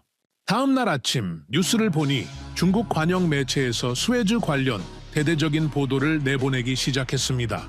중국 이집트 전략적 파트너십 3장 열린다. 스웨즈 대개발, 중국이 주도 같은 헤드라인들이었죠. 아직 아무것도 확정되지 않았는데도 벌써 기정사실화하는 언론 플레이였습니다. 반면 한국 측은 여전히 조용했습니다. 공식 발표도 없고 언론 플레이도 없었죠. 그냥 묵묵히 실무 작업만 계속하고 있었습니다. 저는 다시 노트 마지막 페이지를 펼쳤습니다. 그리고 한 문장을 추가했습니다. 최선의 답이 선택되기를 바란다. 하지만 현실은 항상 최선을 선택하지는 않는다. 나는 지금 그 경계선에서 이 드라마를 지켜보고 있다. 이 문장을 쓰면서 제 마음속에는 기대와 불안이 공존했습니다. 한국이 이기기를 바랐지만 동시에 중국의 압도적인 물량 공세가 결국 승리할지도 모른다는 두려움도 있었죠. 아직 아무것도 결정되지 않았습니다. 하지만 전쟁터의 공기는 점점 더 무거워지고 있었습니다. 긴장감이 최고조에 달했을 때 예상치 못한 사건이 터졌습니다. 스웨즈 경제지구 북부 산업구역에서 갑자기 전력 공급 불안정 사태가 발생한 겁니다. 제게 급한 전화가 걸려온 건 그날 오후 3시쯤이었습니다. 스웨즈 실무 담당자였는데 목소리가 다급했죠. 칼라일 박사님, 지금 당장 북부 산업구역으로 오실 수 있습니까? 전력 문제가 생겼는데 심각합니다. 저는 즉시 차를 타고 현장으로 향했습니다. 카이로에서 스웨즈까지는 2시간 정도 걸렸죠. 차 안에서 계속 전화로 상황을 파악했는데 들을수록 심각했습니다. 산업구역 일부에서 전력 공급이 들쭉날쭉하고 있었고 가동 중이던 공장 몇 곳이 비상정지 상태에 들어갔다고 했습니다. 현장에 도착했을 때는 이미 해가 기울기 시작할 무렵이었습니다. 공장 건물 앞에는 사람들이 모여 있었고 불안해하는 표정들이 역력했죠. 이집트 전력청 직원들이 설비를 점검하고 있었고 중국 측 기술자 몇 명도 와 있었습니다. 그런데 놀라운 건 한국 엔지니어 팀도 이미 현장에 와 있었다는 겁니다. 3명이었는데 그들은 도착하자마자 바로 현장 책임자에게 상황을 브리핑받더니 곧바로 설비실로 들어갔습니다. 정장 차림이 아니라 작업복을 이미 준비해온 것 같았죠. 저는 이집트 실무 책임자 옆에 섰습니다. 중국 측에서는 뭐라고 합니까? 내일 베이징에서 전문가를 보내겠다고 합니다. 아마 모레쯤 도착할 겁니다. 한국 측은요? 지금 직접 보고 계시지 않습니까? 전화 한 통에 바로 달려왔습니다. 기존 전력 설비는 낡았고 예비 설비는 부족한 상태였습니다. 설비 일부가 과부하를 견디지 못하고 있었던 거죠. 이집트 전력청 직원들이 이것저것 확인하고 있었지만 근본적인 해결책을 찾지 못하고 있었습니다. 중국 측 기술자들도 고개를 가우뚱거리며 서로 중국어로 뭔가 논의하고 있었지만 뾰족한 수가 없어 보였죠. 한국 엔지니어들은 달랐습니다. 그들은 설비실로 들어가자마자 공구 가방을 열고 계측기를 꺼내 들었습니다. 주 설비와 예비 설비를 오가며 전압과 전류를 측정하기 시작했죠. 노트북을 펼쳐서 뭔가를 빠르게 계산했고 설비 도면을 펼쳐놓고는 이집트 직원들과 영어로 대화를 나눴습니다. 저는 설비실 입구에서 지켜봤습니다. 그들의 움직임이 정확했고 빨랐습니다. 한 명은 설비를 계속 점검하고 한 명은 노트북으로 계산하고 한 명은 이집트 직원들과 소통하면서 필요한 자재와 공구를 준비했죠. 마치 오래전부터 함께 일한 팀처럼 움직임이 일사불란했습니다. 3시간이 지났습니다. 해가 완전히 지고 어두워졌죠. 설비실에는 임시 조명이 켜졌고 한국 엔지니어들은 여전히 작업 중이었습니다. 그들은 주 설비를 완전히 살릴 수는 없지만 임시 우회 회로를 구성할 수 있다고 판단했던 것 같습니다. 예비 설비 일부와 기존 설비의 정상, 작동 부분을 연결해서 최소한의 전력 공급을 안정적으로 유지하는 방식이었죠. 밤 9시쯤 한국 엔지니어 중 한 명이 설비실에서 나와 엄지손가락을 치켜 세웠습니다. 그러자 곧 설비실 안에서 기계가 돌아가는 소리가 안정적으로 들리기 시작했고 공장 건물의 불빛이 다시 일정하게 켜졌습니다. 현장을 지켜보던 이집트 실무 담당자가 중얼거렸습니다. 우리는 이런 속도를 본 적이 없습니다. 저도 놀랐습니다. 문제가 발생하고 3시간 만에 임시 해결책을 찾아낸 겁니다. 완벽한 수리는 아니었지만 최소한 공장 가동을 멈추지 않게 만들었죠. 이집트 전력청 직원들이 한국 엔지니어들에게 악수를 청했고 몇몇은 등을 두드리며 고마움을 표현했습니다. 한국 엔지니어 중 리더로 보이는 사람이 이집트 책임자에게 말했습니다. 이건 임시 조치입니다. 근본적으로는 설비 교체가 필요합니다. 내일 본국에 연락해서 필요한 부품과 장비 목록을 보내겠습니다. 2주 안에 영구적인 해결이 가능할 겁니다. 이집트 책임자가 물었습니다. 비용은 얼마나 들겠습니까? 정확한 견적은 내일 드리겠습니다. 하지만 큰 부담이 되지 않을 겁니다. 우리는 과도하게 청구하지 않습니다. 저는 그 대화를 들으면서 생각했습니다. 중국은 내일 전문가를 보내겠다고 했습니다. 한국은 오늘 문제를 해결했습니다. 중국은 말로 약속합니다. 한국은 손으로 보여줍니다. 카이로로 돌아오는 차 안에서 저는 계속 그 장면을 떠올렸습니다. 3시간이라는 시간이 가진 의미를 곱씹었죠. 속도의 문제가 아니었습니다. 태도의 문제였죠. 한국 엔지니어들은 우리가 해결하겠다가 아니라 우리가 해결했다를 보여준 겁니다. 며칠 후 훨씬 더 중요한 회의가 잡혔습니다. 스웨즈 경제지구 통합 운영 시스템 프레젠테이션이었죠. 이집트 고위 관료 20여 명이 참석하는 대규모 회의였고 중국과 한국 양측이 모두 발표하기로 되어 있었습니다. 회의는 카이로 시내 대형 컨벤션 센터에서 열렸습니다. 중국 측이 먼저 발표했는데 화려했습니다.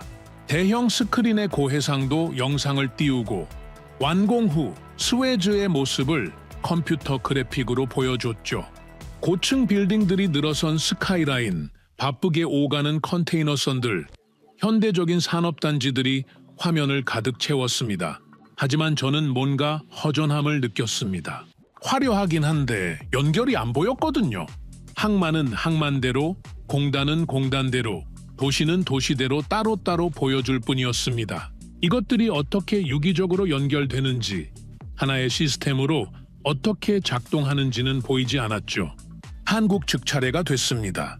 발표를 맡은 건 40대 중반쯤 돼 보이는 한국인 엔지니어였습니다. 그는 화려한 영상 대신 노트북과 대형 스크린을 연결했습니다. 그리고는 하나의 통합 시뮬레이션 프로그램을 실행시켰죠. 화면에 스웨즈 경제지구 전체 지도가 떴습니다. 그런데 이건 단순한 지도가 아니었습니다. 살아 움직이는 지도였죠.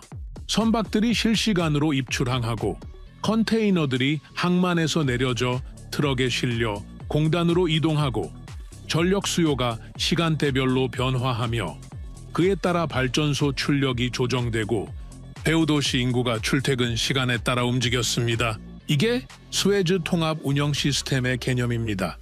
모든 요소가 하나의 플랫폼에서 실시간으로 모니터링되고 제어됩니다. 그가 화면을 확대했습니다. 특정 공단 하나가 클로즈업 됐죠. 예를 들어 이 공단에서 전력 수요가 갑자기 증가하면 시스템이 자동으로 감지하고 가장 가까운 변전소에서 추가 공급을 지시합니다. 동시에 물류센터에 원자재 소진 예상 시점을 알려주고 항만에는 다음 입항 스케줄을 조정하라고 신호를 보냅니다. 이집트 관료들이 앞으로 몸을 숙이고 화면을 뚫어지게 쳐다봤습니다. 한 명이 질문했습니다. 이게 정말 실시간으로 작동합니까? 네. 센서와 네트워크로 모든 시설이 연결되면 실시간 작동이 가능합니다. 우리는 이미 한국의 산업단지 몇 곳에서 이 시스템을 운영하고 있습니다. 그가 다른 화면으로 전환했습니다. 이번엔 위기 상황 시뮬레이션이었죠. 만약 항만에서 사고가 발생한다고 가정해 봅시다. 시스템이 즉시 대체 루트를 계산하고 관련된 모든 부서에 자동으로 통보합니다. 물류 지연을 최소화하고 연쇄 피해를 막습니다. 화면에서 실제로 한 항만 시설의 빨간 경고등이 켜지자 시스템이 자동으로 다른 경로들을 초록색으로 표시하고 트럭들이 방향을 바꾸는 모습이 보였습니다. 마치 살아있는 생명체처럼 스웨즈 전체가 스스로 적응하고 있었죠. 회의실이 조용해졌습니다. 그러다가 한 이집트 경제부 차관이 박수를 치기 시작했고 다른 사람들도 따라 박수를 쳤습니다. 저도 박수를 쳤죠. 그 차관이 말했습니다. 우리가 필요로 한 건 바로 이런 그림입니다. 개별 시설들이 아니라 하나의 생명체로 작동하는 스웨즈 말입니다. 발표가 끝난 후 휴식 시간에 저는 한국 측 발표자에게 다가갔습니다.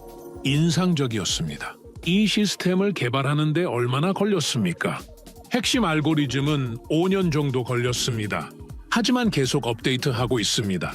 스웨즈에 적용하려면 현지 특성에 맞게 커스터마이징 해야 하는데 그건 6개월 정도면 가능합니다. 중국도 비슷한 시스템이 있습니까? 그가 조심스럽게 대답했습니다. 제가 중국 시스템을 평가할 입장은 아닙니다. 다만 우리 시스템의 강점은 개방성과 확장성입니다. 나중에 다른 시스템과도 연동이 가능하고 새로운 기능을 추가하기도 쉽습니다. 저는 고개를 끄덕였습니다. 기술적인 우위가 이렇게 명확하게 드러나는 경우는 드물죠. 같은 날 오후 별도 회의실에서 방산 관련 비공개 브리핑이 있었습니다. 이번엔 이집트 군 장성들이 주요 참석자였고 민간 전문가는 저를 포함해 서너 명만 배석했죠. 한국 측은 자사 방산 체계를 설명하는 영상을 준비해 왔습니다. K9 자주포의 실사격 영상, 천무 다연장 로켓의 정밀 타격 장면, 레이더 시스템의 다중 표적 추적 능력 등이 차례로 소개됐습니다. 그런데 중요한 건 단순히 무기 성능만 보여준 게 아니었습니다. 이 모든 시스템이 어떻게 통합되어 작동하는지, 지휘부에서 어떻게 제어하는지, 실시간 정보가 어떻게 공유되는지까지 보여줬죠. 장거리 미사일부터 근거리 방어 체계까지, 요격 시스템부터 공격 시스템까지, 지상 전력부터 항공 연계까지 모든 것이 하나의 네트워크로 연결된 통합 방위 체계였습니다. 영상이 끝나고 한 이집트 군 중장이 질문했습니다. 이 체계를 우리 군에 도입하면 우리 기존 시스템과 호환이 됩니까? 한국 측 군사 전문가가 대답했습니다. 네, 가능합니다. 나토 표준을 따르고 있어서 대부분의 서방 시스템과 호환됩니다. 그리고 귀국에 특수한 요구사항이 있다면 커스터마이징도 가능합니다. 다른 장성이 물었습니다. 훈련과 유지 보수는 어떻게 됩니까? 우리 교관단이 최소 2년간 이집트에 상주하면서 귀국 군 인력을 직접 훈련시킵니다. 정비 인력도 한국으로 초청해서 집중 교육합니다. 부품 공급망은 이집트 내에 구축하고 일부는 현지 생산도 검토할 수 있습니다. 그때 한 육군 소장이 제가 있는 쪽으로 고개를 돌리며 말했습니다. 칼라일 박사님도 들으셨죠? 저 체계를 우리가 확보할 수 있다면 스웨즈 주변 안보는 우리 군이 충분히 책임질 수 있습니다. 투자자들이 안심하고 들어올 수 있는 환경을 만들 수 있다는 겁니다. 저는 그 말의 의미를 정확히 이해했습니다. 군이 한국 방산 체계를 도입하기로 마음먹었다는 뜻이었죠. 그리고 그게 스웨즈 전체 프로젝트에서 한국에 유리한 흐름을 만들 거라는 걸 말입니다. 회의가 끝나고 며칠 후 저는 스웨즈 실무진 몇 명과 비공식 저녁 식사를 했습니다. 그들의 태도가 확연히 달라져 있었습니다. 예전에는 한국이 이걸 감당할 수 있습니까? 라고 물었다면 이제는 한국과 협력한다면 어떤 구조로 진행하는 게 좋겠습니까? 라고 묻기 시작했습니다. 질문의 방향이 완전히 바뀐 겁니다. 의심에서 실행 가능성 검토로, 회의론에서 구체적 설계 논의로 초점이 이동했죠. 한 실무 책임자가 제게 말했습니다. 박사님, 솔직히 우리는 처음에 한국을 과소평가했습니다. 기술은 좋지만 체급이 작다고 생각했죠. 그런데 지난 몇 주 동안 본 것은 체급이 아니라 능력이었습니다. 한국은 말이 아니라 행동으로 보여줬습니다. 다른 한 명이 덧붙였습니다. 중국은 큰 숫자를 제시합니다. 화려한 약속을 합니다. 한국은 작은 문제부터 해결합니다. 시스템을 보여줍니다. 우리는 지금 누가 진짜 파트너인지 알게 됐습니다. 저는 그날 밤 호텔로 돌아와 오랫동안 창밖을 바라봤습니다. 카이로의 야경이 펼쳐져 있었죠. 수많은 불빛들이 어둠 속에서 반짝이고 있었습니다. 그리고 노트를 폈습니다. 한 문장을 크게 적었습니다. 한국은 말보다 결과를 먼저 내는 나라였다. 스웨즈가 본 건 한국의 약점이 아니라 가장 강력한 무기, 정확성과 신뢰였다. 그 아래 또 한 줄을 추가했습니다. 중국은 내일을 약속했고 한국은 오늘을 해결했다. 스웨즈는 이제 누구를 선택해야 할지 알게 됐다. 제 마음속에서도 변화가 일어나고 있었습니다. 22년간 몸에 밴 서구 중심적 시각, 체급으로 국가를 판단하던 관성이 무너지고 있었죠. 한국은 큰 나라가 아닐지 몰라도 정확한 나라였습니다. 화려하지 않을지 몰라도 신뢰할 수 있는 나라였습니다. 그리고 저는 그날 밤 처음으로 확신했습니다. 스웨즈의 미래는 한국과 함께할 거라고 말이죠. 한국이 기술적 우위를 명확히 보여준 직후 중국이 다시 한번 큰 움직임을 보였습니다. 이번에는 정말로 최후의 승부수였죠. 카이로 시내 한 최고급 호텔 대연 회장이었습니다. 이집트 정부 고위 관료 30여 명이 초청됐고 중국 대사관에서 주최하는 만찬이었죠. 명목상으로는 양국 우호 증진 행사였지만 실제로는 스웨즈 프로젝트를 둘러싼 마지막 설득 작전이라는 걸 모두가 알고 있었습니다.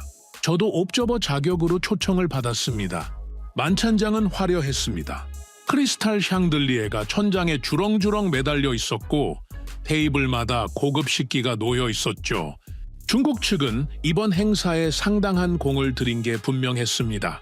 베이징에서 직접 날아온 고위급 인사들이 여럿 보였고 중국 국영기업 회장들도 몇 명 참석해 있었습니다. 식사가 어느 정도 진행된 후 중국 측 수석 대표가 일어나 연설을 시작했습니다. 60대 초반으로 보이는 사람이었는데 중국 국가개발개혁위원회 부주임이라고 소개됐습니다. 상당한 고위직이죠. 존경하는 이집트의 친구 여러분, 중국과 이집트는 오랜 역사를 함께 해온 문명국가입니다. 우리는 지난 수십 년간 든든한 동반자 관계를 유지해왔습니다. 그리고 오늘 저는 그 우정을 한 단계 더 발전시킬 제안을 가지고 왔습니다. 그가 잠시 말을 멈추고 회장을 둘러봤습니다. 모든 사람의 시선이 그에게 집중됐죠. 스웨즈 경제지구 관련해서 이집트 측이 우려하시는 부분들을 우리는 충분히 이해합니다. 과거 일부 프로젝트에서 부채 문제가 불거진 것도 압니다. 그래서 우리는 완전히 새로운 제안을 준비했습니다. 그가 손짓을 하자 보조 인력이 각 테이블에 문서 봉투를 나눠주기 시작했습니다. 두툼한 봉투였죠. 저도 하나 받았습니다. 스웨즈 프로젝트와 관련된 모든 리스크를 중국이 떠안겠습니다. 프로젝트가 실패하면 중국이 책임집니다. 부채가 쌓이면 중국이 탕감합니다. 이집트는 성공했을 때의 과실만 가져가시면 됩니다. 회장안이 술렁이기 시작했습니다. 상당히 파격적인 제안이었거든요. 저도 봉투를 열어 내용을 훑어봤는데 정말로 구체적인 리스크 분담 방안이 적혀 있었습니다. 건설 지연 리스크, 수요 예측 실패 리스크, 환율 변동, 리스크 등 거의 모든 종류의 위험 요소를 중국이 부담하겠다는 내용이었죠. 이집트 재무장관이 손을 들고 질문했습니다. 그렇게 되면은 중국 측 부담이 너무 큰 것 아닙니까? 중국은 무엇을 얻으려는 겁니까? 중국 대표가 미소를 지으며 대답했습니다. 우리는 장기적 관계를 원합니다. 당장의 이익보다 이집트와의 전략적 파트너십이 더 중요합니다. 스웨즈가 성공하면 그것이 우리의 성공이기도 합니다. 우리는 이집트의 번영에 투자하는 겁니다. 듣기 좋은 말이었습니다. 하지만 저는 22년 경력 동안 이런 너무 좋은 제안들을 많이 봤습니다. 겉으로는 관대해 보이지만 실제로는 다른 형태의 통제 장치가 숨어 있는 경우가 대부분이죠. 저는 문서를 더 자세히 읽어봤습니다. 예상대로 세부 조항에는 운영권 일부를 중국에 위임하는 내용, 중국 기업 우선 참여 조항, 분쟁 발생 시 중국 법원 관할권 인정 등이 포함되어 있었습니다. 만찬이 끝난 후 저는 호텔 로비에서 한 이집트 경제부 관료와 마주쳤습니다. 그는 방금 받은 중국 측 제안서를 손에 들고 있었는데 표정이 복잡했습니다.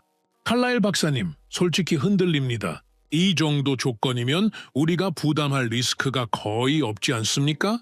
세부 조항은 읽어보셨습니까? 대충은 봤습니다만 자세히 읽어보시길 권합니다.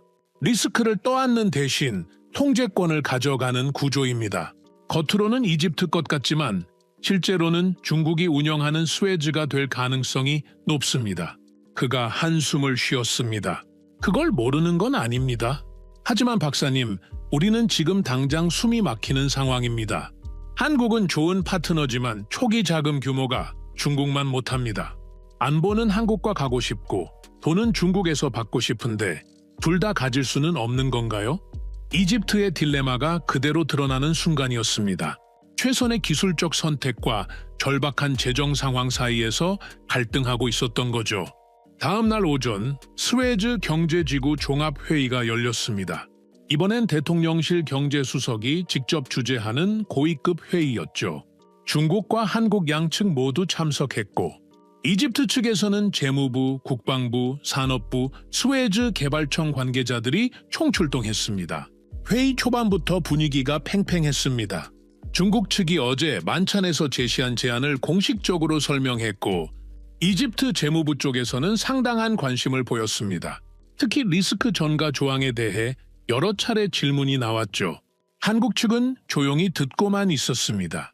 중국 측 발표가 끝난 후에도 즉각 반박하지 않았죠. 그러다가 이집트 측 경제수석이 한국 측에 직접 질문을 던졌습니다. 한국 측에서도 유사한 리스크 분담 구조를 제안하실 수 있습니까? 한국 측 수석 대표가 천천히 입을 열었습니다. 저희는 리스크를 일방적으로 떠안는 구조는 지속 가능하지 않다고 봅니다. 대신 리스크를 합리적으로 분산하는 구조를 제안합니다. 이집트가 감당할 수 있는 부분은 이집트가, 한국이 관리해야 할 부분은 한국이, 그리고 제3의 투자자들이 참여할 부분은 그들이 각각 책임지는 방식입니다. 재무장관이 끼어들었습니다. 그럼 우리 부담이 중국안보다 크다는 얘기 아닙니까? 초기 부담은 그럴 수 있습니다. 하지만 장기적으로는 이집트의 자율성과 통제권이 훨씬 큽니다. 중국안은 리스크는 없지만 자유도 없습니다. 우리 안은 적절한 리스크를 감수하되 완전한 주권을 유지하는 구조입니다. 그 순간 한 이집트 경제 관료가 조용히 말했습니다. 중국안은 처음이 좋고 한국안은 끝이 좋은 것 같습니다. 회의실이 잠시 조용해졌습니다. 그 한 문장이 핵심을 찌른 거죠. 중국 모델은 초기 자금이 풍부하고 즉각적인 효과가 있지만 장기적으로는 부채와 종속의 덫에 빠질 위험이 있습니다. 한국 모델은 초기 체감 효과는 작지만 지속 가능하고 자율성을 보장합니다. 저는 그 문장을 노트에 적었습니다. 이 한 문장이 앞으로 이집트 내부 논쟁의 핵심 축이 될 거라고 생각했거든요. 회의가 끝나고 점심시간이었습니다. 저는 우연히 복도에서 한국 측 실무진 몇 명과 마주쳤습니다. 그들은 한쪽 회의실로 들어가고 있었는데 문이 열린 틈으로 안이 보였죠. 테이블 위에 노트북 여러 대가 펼쳐져 있었고 화이트보드에는 숫자와 그래프가 빼곡히 적혀 있었습니다. 저는 나중에 이집트 측 인사를 통해 들었는데 한국 팀이 밤샘 작업을 했다고 합니다. 스웨즈 전체 재무 모델을 중국안과 비교 분석하면서 새로운 대안을 만들고 있었던 거죠. 단순히 우리가 더 좋다고 주장하는 게 아니라 구체적인 숫자로 증명하려고 했던 겁니다. 며칠 후 한국 측이 수정된 제안서를 제출했습니다. 저도 그 내용을 검토할 기회가 있었는데 상당히 정교했습니다. 이집트의 재정 상황을 면밀히 분석한 흔적이 역력했죠. 핵심은 단계별 투자 구조였습니다. 1단계에서는 상대적으로 작은 규모로 시작하되 빠른 수익 창출이 가능한 프로젝트를 먼저 진행합니다. 그 수익으로 2단계 투자 재원을 일부 마련하고 한국수출입은행과 아랍에미리트 투자청이 추가 자금을 공급하는 구조였죠. 3단계부터는 스웨즈 자체 수익이 재투자 재원의 상당 부분을 담당하게 됩니다. 이 구조의 장점은 명확했습니다. 이집트가 감당할 수 없는 규모의 초기 부채를 지지 않으면서도 단계적으로 스웨즈를 키워갈 수 있다는 거죠. 그리고 각 단계마다 성과를 검증하고 다음 단계 진행 여부를 결정할 수 있어서 리스크 관리도 가능했습니다. 저는 이 제안서를 읽으면서 감탄했습니다. 한국은 이제 자본의 규모가 아니라 구조의 정교함으로 싸우고 있구나라는 생각이 들었죠. 하지만 이집트 내부 반응은 여전히 갈렸습니다. 군부와 산업부 쪽은 한국 안에 우호적이었지만 재무부와 일부 경제 관료들은 여전히 중국 안의 즉각적인 자금 유입에 마음이 끌리고 있었습니다. 어느 날 저녁, 저는 스웨즈 경제지구 실무 총책임자와 개인적으로 저녁 식사를 했습니다. 그는 솔직하게 속내를 털어놨죠. 칼라일 박사님, 기술적으로는 한국이 맞습니다. 저도 그걸 압니다. 우리 실무진 대부분이 그렇게 생각합니다. 하지만 정치적으로는 복잡합니다. 대통령실과 재무부 쪽에서는 당장 가시적인 성과가 필요하거든요. 중국처럼 큰 숫자를 발표하고 싶어 합니다. 숫자는 크지만 함정도 크다는 걸 모를 리 없지 않습니까? 압니다. 다들 압니다. 하지만 정치라는 게 그렇습니다. 5년 후, 10년 후를 내다보는 사람도 있지만 내년 선거를 걱정하는 사람도 있습니다. 저는 그의 말에 공감했습니다. 기술 전문가와 정치인의 시간축이 다른 경우를 너무 많이 봤으니까요. 그럼 어떻게 될 것 같습니까? 그가 잠시 망설이다가 조심스럽게 말했습니다. 군부가 한국 방산을 확정하면 흐름이 바뀔 겁니다. 군이 한국을 선택했는데 경제 쪽만 중국을 선택하기는 어렵습니다. 안보와 경제를 두 나라로 나누는 건 비현실적이니까요. 그래서 지금 모두가 군부 결정을 지켜보고 있습니다. 그날 밤 호텔로 돌아와 저는 오랫동안 생각에 잠겼습니다. 결국 열쇠는 방산이었습니다. K-디펜스가 확정되면 K-스웨즈로 자연스럽게 이어질 가능성이 높았죠. 반대로 방산에서 불확실성이 계속되면 경제 쪽도 흔들릴 수밖에 없었습니다. 며칠 후 중요한 소식이 들려왔습니다. 이집트 국방부가 한국 방산 대표단을 초청해서 고위급 회담을 한다는 거였죠. 공식 일정은 아니었지만 실무적으로는 거의 마지막 단계 협상이라고 볼 수 있었습니다. 저는 그 회담에 직접 참석하지는 못했지만 나중에 참석자 중 한 명에게서 대략적인 내용을 전해 들었습니다. 이집트 국방장관이 직접 나왔고 한국 방산업체 대표들과 3시간 넘게 회담을 했다고 합니다. 구체적인 무기 체계 목록, 공동 생산 방안, 기술 이전 범위, 훈련 프로그램, 부품 공급망 구축 등 실행 단계의 세부 사항들을 논의했다고 하더군요. 회담 후 국방장관이 한 말이 인상적이었다고 합니다. 우리는 파트너를 찾고 있지 판매자를 찾는 게 아닙니다. 한국이 진정한 파트너가 될 수 있다면 우리는 장기적 관계를 원합니다. 그 말은 사실상 한국 선택을 강하게 시사하는 것이었죠. 저는 그날 밤 노트를 펼쳐 지금까지의 상황을 종합 정리했습니다. 중국의 전략 막대한 자본 동원, 리스크 전가, 즉각적 가시 효과, 정치적 압박, 한국의 전략 기술적 우위, 단계적 접근, 구조적 정교함, 방산 경제 연계, 이집트의 고민 단기 재정 압박, 미스스 장기 자율성 확보, 결정의 분기점 군부의 방산 선택, 그리고 맨 아래에 제 판단을 적었습니다. 이 싸움은 돈과 신뢰의 싸움이다. 규모와 정교함의 대결이다. 그리고 지금 이 순간 신뢰의 저울이 한국 쪽으로 기울고 있다. 군부가 한국을 택하면 경제도 따라갈 것이다. 아직 공식 결정은 없다. 하지만 방향은 점점 더 분명해지고 있다. 창밖을 보니 카이로의 밤거리가 여전히 분주했습니다. 차들이 오가고 불빛들이 반짝였죠. 저 아래 어딘가에서 이집트의 미래가 결정되고 있었습니다. 그리고 그 미래의 한국이라는 이름이 점점 더 크게 새겨지고 있었습니다. 저는 노트를 덮으면서 조용히 중얼거렸습니다. 중국은 여전히 크다. 하지만 크다고 해서 항상 이기는 건 아니다. 때로는 정교함이 규모를 이긴다. 그리고 신뢰가 자본을 이긴다. 이집트의 선택이 무엇이 될지 아직은 아무도 몰랐습니다. 하지만 한 가지만큼은 확실했습니다.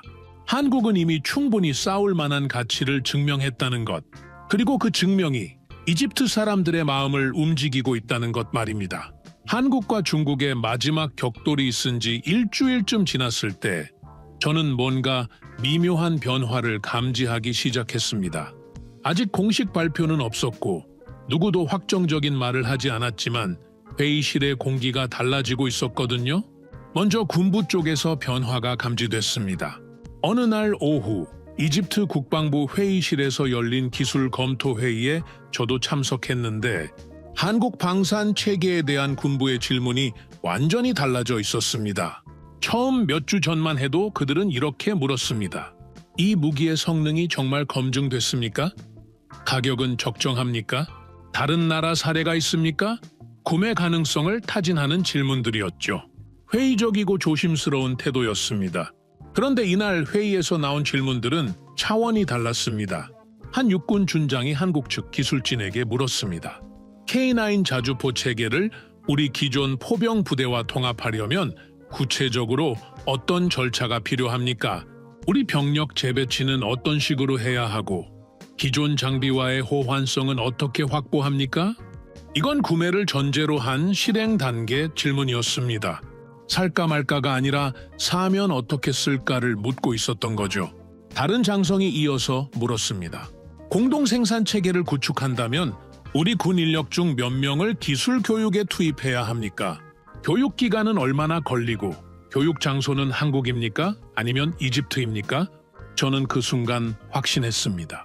질문의 방향이 완전히 바뀌었다는 걸 말이죠. 이건 더 이상 검토가 아니라 준비였습니다. 군부는 이미 마음속으로 한국을 선택했고 지금은 실행 방안을 구체화하는 단계에 들어간 겁니다. 회의가 끝난 후 한 이집트 군 대령이 제게 다가와 조용히 말했습니다. 칼라일 박사님, 우리는 결정을 거의 내렸습니다. 공식 발표는 아직이지만 방향은 정해졌습니다. 한국입니다. 확실합니까? 네, 국방장관께서 대통령께 보고를 올렸습니다. 한국 방산 체계 도입을 강력히 건의했습니다. 군 수뇌부 의견이 일치했습니다. 저는 그 말을 듣고 호텔로 돌아와 노트에 적었습니다. 군부의 선택 한국, 이제 경제 쪽이 따라올 차례다. 며칠 후 경제부와 재무부 쪽에서도 변화가 감지되기 시작했습니다. 스웨즈 재정구조 검토 회의가 열렸는데 이번엔 제가 주요 발표자 중 한 명으로 초청됐습니다. 이집트 측에서 중립적인 전문가 의견을 듣고 싶어 했던 거죠. 회의실에는 재무부 차관, 중앙은행 부총재, 스웨즈 개발청장 등 핵심 경제 관료들이 모여 있었습니다. 그들 앞에는 중국안과 한국안을 비교 분석한 두툼한 보고서가 놓여 있었죠. 재무부 차관이 먼저 입을 열었습니다. 박사님, 솔직히 물어보겠습니다. 중국안은 초기 자금이 많습니다. 우리가 당장 급한 불을 끌 수 있습니다. 한국안은 초기 규모가 작습니다. 재무적 관점에서 어느 쪽이 우리에게 유리합니까? 저는 신중하게 대답했습니다. 단기적으로는 중국안이 유리해 보일 수 있습니다. 하지만 제가 지난 20년간 본 프로젝트들을 돌아보면 초기 자금 규모보다 중요한 건 부채 구조의 지속 가능성입니다. 중국안의 문제는 5년 후, 10년 후에 나타납니다. 이자 부담이 눈덩이처럼 불어나고 상환 압박이 커지고 결국 자산을 담보로 내놓아야 하는 상황이 올 수 있습니다. 중앙은행 부총재가 끼어들었습니다. 그럼 한국안은 그런 리스크가 없습니까? 없다고는 할 수 없습니다. 하지만 구조적으로 훨씬 안전합니다. 단계별로 진행하면서 각 단계마다 재무 상태를 점검하고 다음 단계 진행 여부를 결정할 수 있습니다.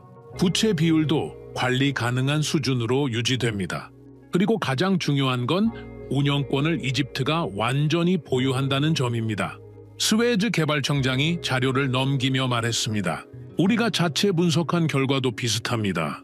중국안은 10년 후 총부채 규모가 이집트 GDP의 15%까지 올라갈 수 있습니다. 한국안은 5% 수준에서 관리 가능합니다. 재무부 차관이 고개를 끄덕였습니다. 그의 표정에서 뭔가 결심한 듯한 기색이 보였죠. 박사님 의견 감사합니다. 우리도 이제 장기적 관점에서 봐야 할 것 같습니다. 회의가 끝나고 복도로 나왔을 때 한 재무부 국장이 제게 다가왔습니다. 칼라일 박사님, 우리 부처 내부 분위기가 바뀌고 있습니다. 처음엔 중국안에 끌렸지만 지금은 한국안의 안정성을 더 높이 평가하는 사람들이 많아졌습니다. 특히 군부가 한국을 선택하면서 우리도 재검토에 들어갔습니다. 그럼 재무부도 한국안을 지지하게 됐습니까?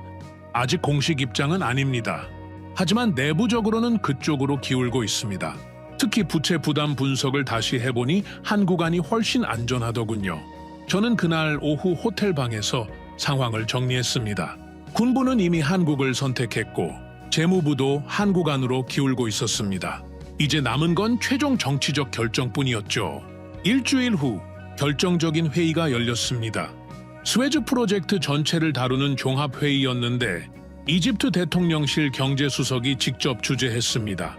중국과 한국 양측 모두 최종 프레젠테이션을 준비해왔고 이집트 측 핵심 인사들이 총출동했죠. 저도 자문 자격으로 참석했습니다. 회의가 시작되기 전 발표 순서를 정하는 과정에서 흥미로운 일이 벌어졌습니다. 원래 순서는 중국이 먼저 발표하고 한국이 나중에 발표하는 것으로 예정되어 있었습니다. 그런데 이집트 측 실무진이 갑자기 순서를 바꾸자고 제안했습니다. 한국 측 발표를 먼저 듣고 싶습니다. 그들의 최종안을 먼저 검토한 후 질의응답 시간을 충분히 갖고 싶습니다. 중국 대표단이 당황한 표정을 지었습니다. 발표 순서는 사소해 보이지만 실제로는 매우 중요합니다. 나중에 발표하는 쪽이 앞선 발표 내용을 듣고 즉석에서 대응할 수 있거든요. 그런데 이집트가 한국을 먼저 세운다는 건 한국안을 기준으로 삼고 중국안을 비교하겠다는 의미였습니다. 저는 22년 경력 동안 이런 순간을 여러 번 봤습니다. 발표 순서가 뒤바뀐다는 건 회의 주최 측의 마음이 이미 기울었다는 신호인 경우가 많죠. 공기의 흐름이 바뀌고 있었던 겁니다. 한국 측 발표가 시작됐습니다. 그들은 화려한 영상 대신 구체적인 실행 계획을 중심으로 프레젠테이션을 진행했습니다. 1단계부터 5단계까지 각 단계별 투자 규모, 예상, 수익, 고용 창출 효과, 리스크 관리 방안을 상세히 설명했죠. 특히 각 단계가 끝날 때마다 독립적으로 평가하고 다음 단계 진행 여부를 이집트가 결정할 수 있다는 점을 강조했습니다. 발표가 끝나자 질문이 쏟아졌습니다. 그런데 질문의 성격이 흥미로웠습니다. 비판적이거나 회의적인 질문이 아니라 실행 세부 사항을 확인하는 질문들이었거든요. 1단계 착공 시점은 정확히 언제입니까? 아랍에미리트 투자 자금은 어느 시점에 들어옵니까? 기술 이전은 구체적으로 어떤 분야를 포함합니까? 이런 질문들은 할까 말까가 아니라 하면 어떻게 할까를 전제로 한 것들이었습니다. 중국 측 차례가 됐습니다. 그들도 최선을 다한 프레젠테이션을 준비했습니다. 막대한 투자 규모, 빠른 실행 일정, 리스크 전가 약속 등을 다시 한번 강조했죠. 하지만 회의실 분위기는 한국 측 발표 때와 달랐습니다. 사람들이 집중하긴 했지만 뭔가 이미 마음이 정해진 듯한 느낌이었습니다. 중국 측 발표가 끝난 후 질문 시간에 한 이집트 경제부 차관이 날카로운 질문을 던졌습니다. 리스크를 중국이 떠안는다고 하셨는데 그 대가로 중국이 얻는 것은 무엇입니까? 세부 조항을 보면 운영권 상당 부분이 중국 측에 넘어가는 것 같은데 이게 정확히 어떤 의미입니까? 중국 대표가 대답했지만 설득력이 약했습니다. 운영권 일부 위임이 필요하다. 효율성을 위한 것이다. 이집트 주권을 침해하지 않는다는 등의 답변이었는데 이집트 측 표정들이 회의적이었죠. 회의가 끝나고 휴식 시간에 저는 스웨즈 경제지구 실무 총책임자와 짧은 대화를 나눴습니다. 분위기가 확연히 달라졌습니다. 맞습니다, 박사님. 처음엔 중국이 압도하는 것처럼 보였죠. 돈이 많으니까요? 하지만 지금 우리가 보고 있는 건 돈의 양이 아니라 신뢰의 무게입니다. 그리고 그 저울이 한국 쪽으로 기울고 있습니다. 공식 결정은 언제쯤 날 것 같습니까? 빠르면 다음 주, 늦어도 다음 달 안에는 발표가 있을 겁니다. 대통령께서 최종 결정을 하시면 곧바로 공표될 겁니다. 며칠 후 저는 스웨즈 현장을 다시 방문했습니다. 그곳에서 뜻밖의 장면을 목격했죠. 스웨즈 경제지구 책임자가 한국 기술진과 함께 현장을 돌아보고 있었습니다. 그들은 지도를 펼쳐놓고 어디에 무엇을 지을지 논의하고 있었습니다. 저는 멀리서 그 장면을 지켜봤습니다. 이집트 책임자가 한 지점을 가리키며 뭔가 물었고 한국 엔지니어가 노트북을 꺼내 화면을 보여주며 설명했습니다. 그들은 마치 이미 파트너가 된 것처럼 자연스럽게 대화를 나누고 있었죠. 제가 다가가자 스웨즈 책임자가 말했습니다. 칼라일 박사님, 한국 팀과 1단계 부지 선정을 논의하고 있습니다. 아직 공식 결정은 안 났지만 우리는 준비를 시작해야 합니다. 공식 발표 전에 이렇게 진행해도 됩니까? 그가 씁쓸하게 웃었습니다. 기술적으로는 문제 없습니다. 어차피 누가 선정되든 이 작업은 필요하니까요. 하지만 솔직히 말하면 우리는 이미 마음속으로 결정했습니다. 한국입니다. 그날 저녁 카이로로 돌아오는 차 안에서 저는 지난 몇 주를 떠올렸습니다.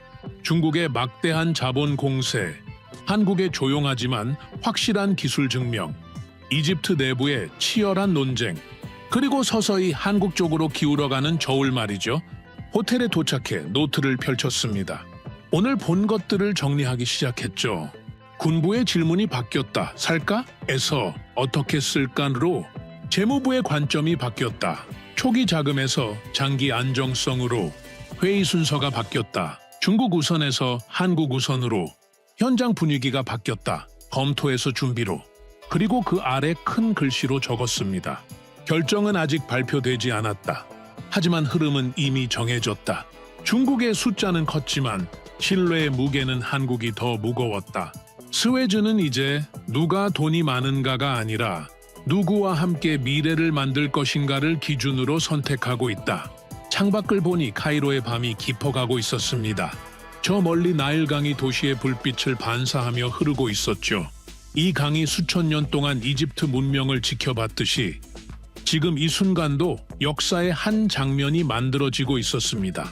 한국이라는 작은 나라가 중국이라는 거대한 나라와 맞서 싸웠고 자본이 아니라 신뢰로, 규모가 아니라 정교함으로 승부했으며 결국 이집트 사람들의 마음을 움직이고 있었습니다. 저는 노트 마지막 페이지에 한 문장을 더 추가했습니다. 발표 순서 하나, 질문 방향 하나, 현장 분위기 하나하나가 모두 같은 방향을 가리키고 있다. 한국이다. 공식 발표는 시간 문제일 뿐이다. 그날 밤 저는 편안하게 잠들 수 있었습니다. 오랜만에 느끼는 확신이었죠. 최선의 선택이 정치적 선택과 일치하는 순간을 보게 될 것 같았습니다. 기술이 자본을 이기고 신뢰가 규모를 이기는 순간 말입니다. 내일이면 또 어떤 일이 벌어질지 몰랐습니다. 하지만 한 가지만큼은 확실했습니다. 스웨즈의 미래는 한국과 함께 쓰여질 것이고 저는 그 역사적 순간의 증인이 되고 있다는 것 말입니다. 지난 몇 주 동안 한국 쪽으로 분위기가 기울면서 이제는 더욱 구체적이고 실질적인 움직임들이 감지되기 시작했습니다. 공식 발표는 여전히 없었지만 수면 아래에서는 많은 일들이 조용히 진행되고 있었죠. 가장 눈에 띄는 변화는 비공식 접촉의 급증이었습니다. 공식 회의가 끝난 후에도 이집트 측과 한국 측이 따로 만나는 일이 잦아졌습니다. 어느 날 저녁, 저는 카이로 시내 한 호텔 라운지를 지나가다가 이집트 군부, 고위 장교와 한국 방산 대표가 조용히 대화를 나누는 모습을 우연히 목격했습니다. 그들은 구석진 소파에 앉아 노트북 화면을 함께 들여다보며 뭔가 세부 사항을 조율하고 있었죠. 며칠 후에는 이집트 경제부 국장과 한국 인프라 기업 대표들이 비공식 점심 미팅을 가졌다는 소식도 들렸습니다. 주제는 실행 일정 조율이었다고 합니다. 착공 시점, 인력 투입 계획, 초기 자재 조달 같은 것들 말이죠. 이런 주제는 계약이 거의 확정된 후에야 논의하는 것들입니다. 한 이집트 실무 담당자가 제게 귀띔했습니다. 칼라일 박사님, 공식적으로는 아직 아무것도 결정되지 않았습니다. 하지만 실무적으로는 준비에 들어갔습니다. 군부와 경제부가 각각 한국 측과 세부 사항을 조율하고 있습니다. 이게 무슨 의미인지 아시겠죠? 물론 알았습니다. 정부가 공식 발표 전에 실무 조율을 시작한다는 건 이미 최고위층에서 방향이 정해졌다는 의미였습니다. 발표 시점과 방식만 남겨둔 상태라는 거죠. 그리고 또 다른 중요한 신호가 나타나기 시작했습니다. 언론이었습니다. 이집트 주요 경제 매체들이 슬쩍슬쩍 관련 기사를 내보내기 시작했습니다. 처음에는 매우 조심스러운 표현이었죠. 이집트 한국 방산 협력 논의 진전, 스웨즈 개발, 다양한 파트너 국가 검토 중, 한국 기업들 이집트 인프라 시장 관심 증대. 아직 확정적인 표현은 없었지만 한국이라는 이름이 점점 더 자주 등장하기 시작했습니다. 반면 중국에 대한 언급은 줄어들고 있었죠. 저는 22년 경력 동안 이런 패턴을 여러 번 봤습니다. 정부가 중요한 결정을 발표하기 전에 언론을 통해 여론 반응을 테스트하는 겁니다. 한국이라는 단어를 슬쩍 흘려놓고 국민들과 이해관계자들의 반응을 살피는 거죠. 만약 강한 반대가 나오면 다시 검토할 수 있고 별다른 반발이 없으면 그대로 진행하는 겁니다. 일주일쯤 지나자 언론 보도가 조금 더 구체화됐습니다. 카이로 공항 확장, 한국 기업 유력 후보로 부상, 이집트군 한국 방산체계 도입 검토 막바지, 검토 중에서 막바지로, 관심에서 유력 후보로 표현이 바뀌고 있었습니다. 이건 명백한 신호였죠? 그리고 결정적인 기사가 하나 나왔습니다. 이집트 최대 일간지 아라흐람이 한면 기사로 다룬 내용이었습니다. 스웨즈 재건, 새로운 파트너십 모델 필요. 기사는 중국식 대규모 차관 모델의 문제점을 지적하면서 기술 이전과 지속 가능성을 중시하는 새로운 형태의 협력이 필요하다고 주장했습니다. 한국을 직접 거명하지는 않았지만 기사에서 설명하는 새로운 모델의 특징들은 정확히 한국식 접근법과 일치했습니다. 저는 그 기사를 읽으면서 확신했습니다. 이건 정부가 의도적으로 흘린 메시지라는 걸 말이죠. 여론을 준비시키고 국민들에게 왜 한국을 선택하는지 설명하는 작업이었습니다. 같은 시기에 또 다른 중요한 움직임이 포착됐습니다. 아랍에미리트에서 온 신호였습니다. 어느 날 오후 저는 아랍에미리트 정부 관계자와 전화 통화를 했습니다. 오래 알고 지낸 사이였는데 그가 먼저 연락을 해왔죠. 에드워드, 이집트 상황 어떻게 돌아가고 있습니까? 한국 쪽으로 기울고 있는 것 같습니다. 그렇군요. 우리도 그렇게 보고 있습니다. 그리고 우리는 그게 좋은 선택이라고 생각합니다. 아랍에미리트가 공개적으로 입장을 밝힐 겁니까? 아니요, 그렇게까지는 하지 않을 겁니다. 이건 이집트의 결정이니까요. 하지만 비공식적으로는 우리의 지지를 표명하고 있습니다. 한국이 선택되면 우리도 투자에 참여할 의향이 있다는 것도 이집트 측에 전달했습니다. 이건 매우 중요한 정보였습니다. 아랍에미리트가 한국을 지지한다는 건 중동 지역에서 한국의 신뢰도가 매우 높다는 의미였습니다. 아랍에미리트는 중동에서 가장 신중하고 전략적인 판단을 내리는 나라 중 하나거든요. 그는 계속 말했습니다. 우리는 한국과 방산 협력을 진행하면서 그들의 일하는 방식을 경험했습니다. 정직하고 정확하고 약속을 지킵니다. 말보다 결과로 보여줍니다. 이집트도 같은 경험을 하게 될 겁니다. 전화를 끊고 저는 이 정보의 무게를 생각했습니다. 아랍에미리트의 지지는 단순한 외교적 제스처가 아니었습니다. 실질적인 투자 참여 의향까지 밝힌 거였으니까요. 이건 한국식 네트워크 전략이 실제로 작동하고 있다는 증거였습니다. 며칠 후 더욱 흥미로운 정보가 들어왔습니다. 튀르키예와 인도에서도 한국과의 협력이 확대되고 있다는 소식이었습니다. 튀르키예는 원자력 발전소 건설 프로젝트에 한국전력이 입찰 참여를 검토하고 있었습니다. 인도는 한국, 일본과 함께 조선 분야 3국 협력을 제안받았다고 합니다. 호주에서는 한국산 전투차량 추가 도입이 논의되고 있었죠. 저는 세계 지도를 펼쳐놓고 이 나라들을 표시해봤습니다.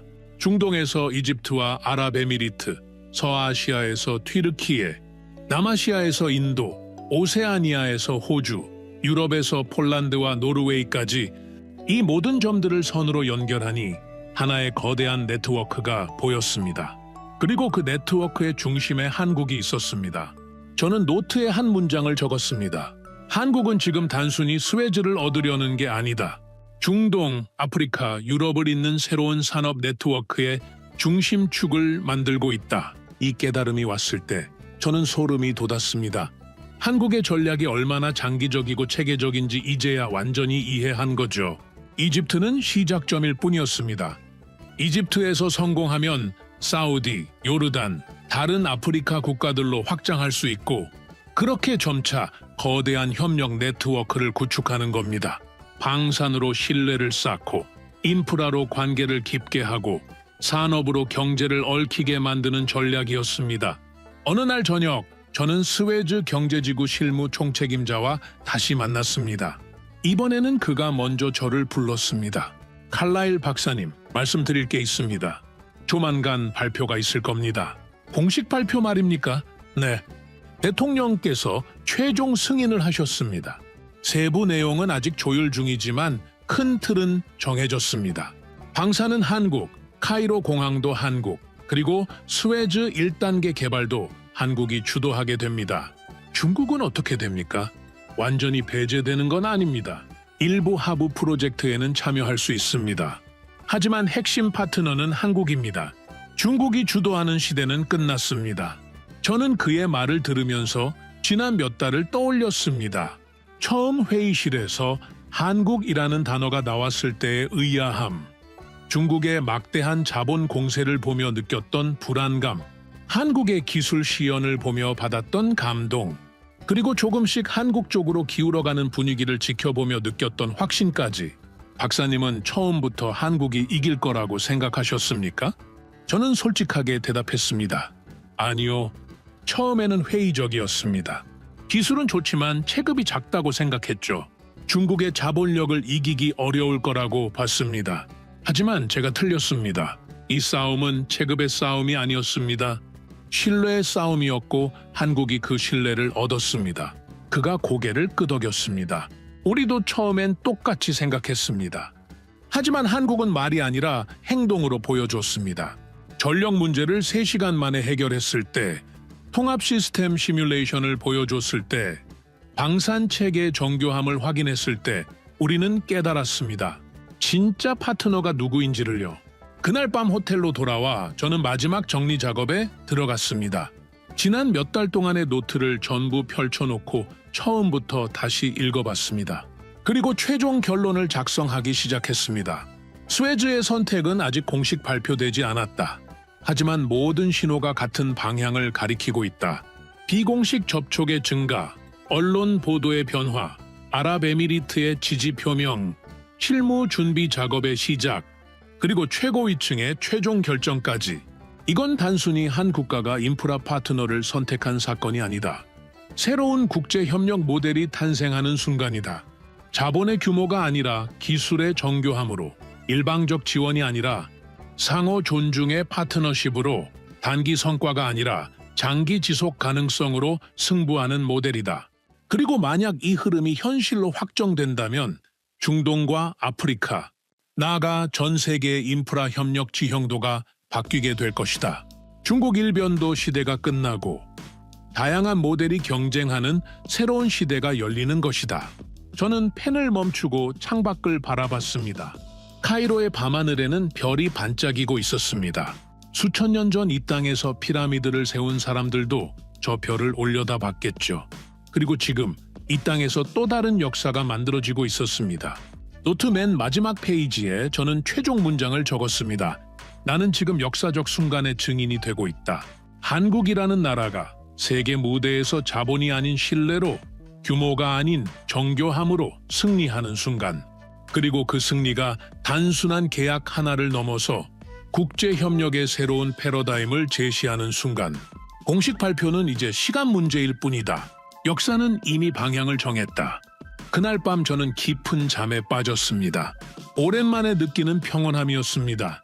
지난 몇 달 동안 품었던 모든 의문과 불안이 해소됐고 이제 남은 건 확신뿐이었습니다. 한국은 해냈습니다. 작은 체급으로 거대한 경쟁자를 이겼습니다. 돈이 아니라 신뢰로, 말이 아니라 행동으로, 약속이 아니라 증명으로 스웨즈 사람들의 마음을 얻었습니다. 그리고 저는 그 전 과정을 가장 가까이에서 목격한 증인이었습니다. 서구 중심적 편견을 가진 영국인 전문가가 한국의 진짜 실력을 깨닫고 편견을 버리고 새로운 시대를 받아들이게 되는 과정까지도 함께 경험했습니다. 내일이면 또 어떤 소식이 들려올지 몰랐습니다. 하지만 한 가지만큼은 확실했습니다. 스웨즈의 미래는 한국과 함께 쓰여질 것이고 그 미래는 밝을 것이며 저는 평생 이 순간을 기억할 것이라는 점 말입니다. 오늘의 사연은 여기까지입니다. 구독과 좋아요는 영상 제작에 아주 큰 힘이 됩니다. 지금까지 감동테라스 저는 소희였습니다. 오늘도 우리 구독자님들의 가정에 따뜻한 행복이 가득하시길 진심으로 바라겠습니다. 긴 영상 끝까지 시청해주셔서 정말 감사합니다. 내일 더 좋은 이야기로 찾아뵙겠습니다. 감사합니다.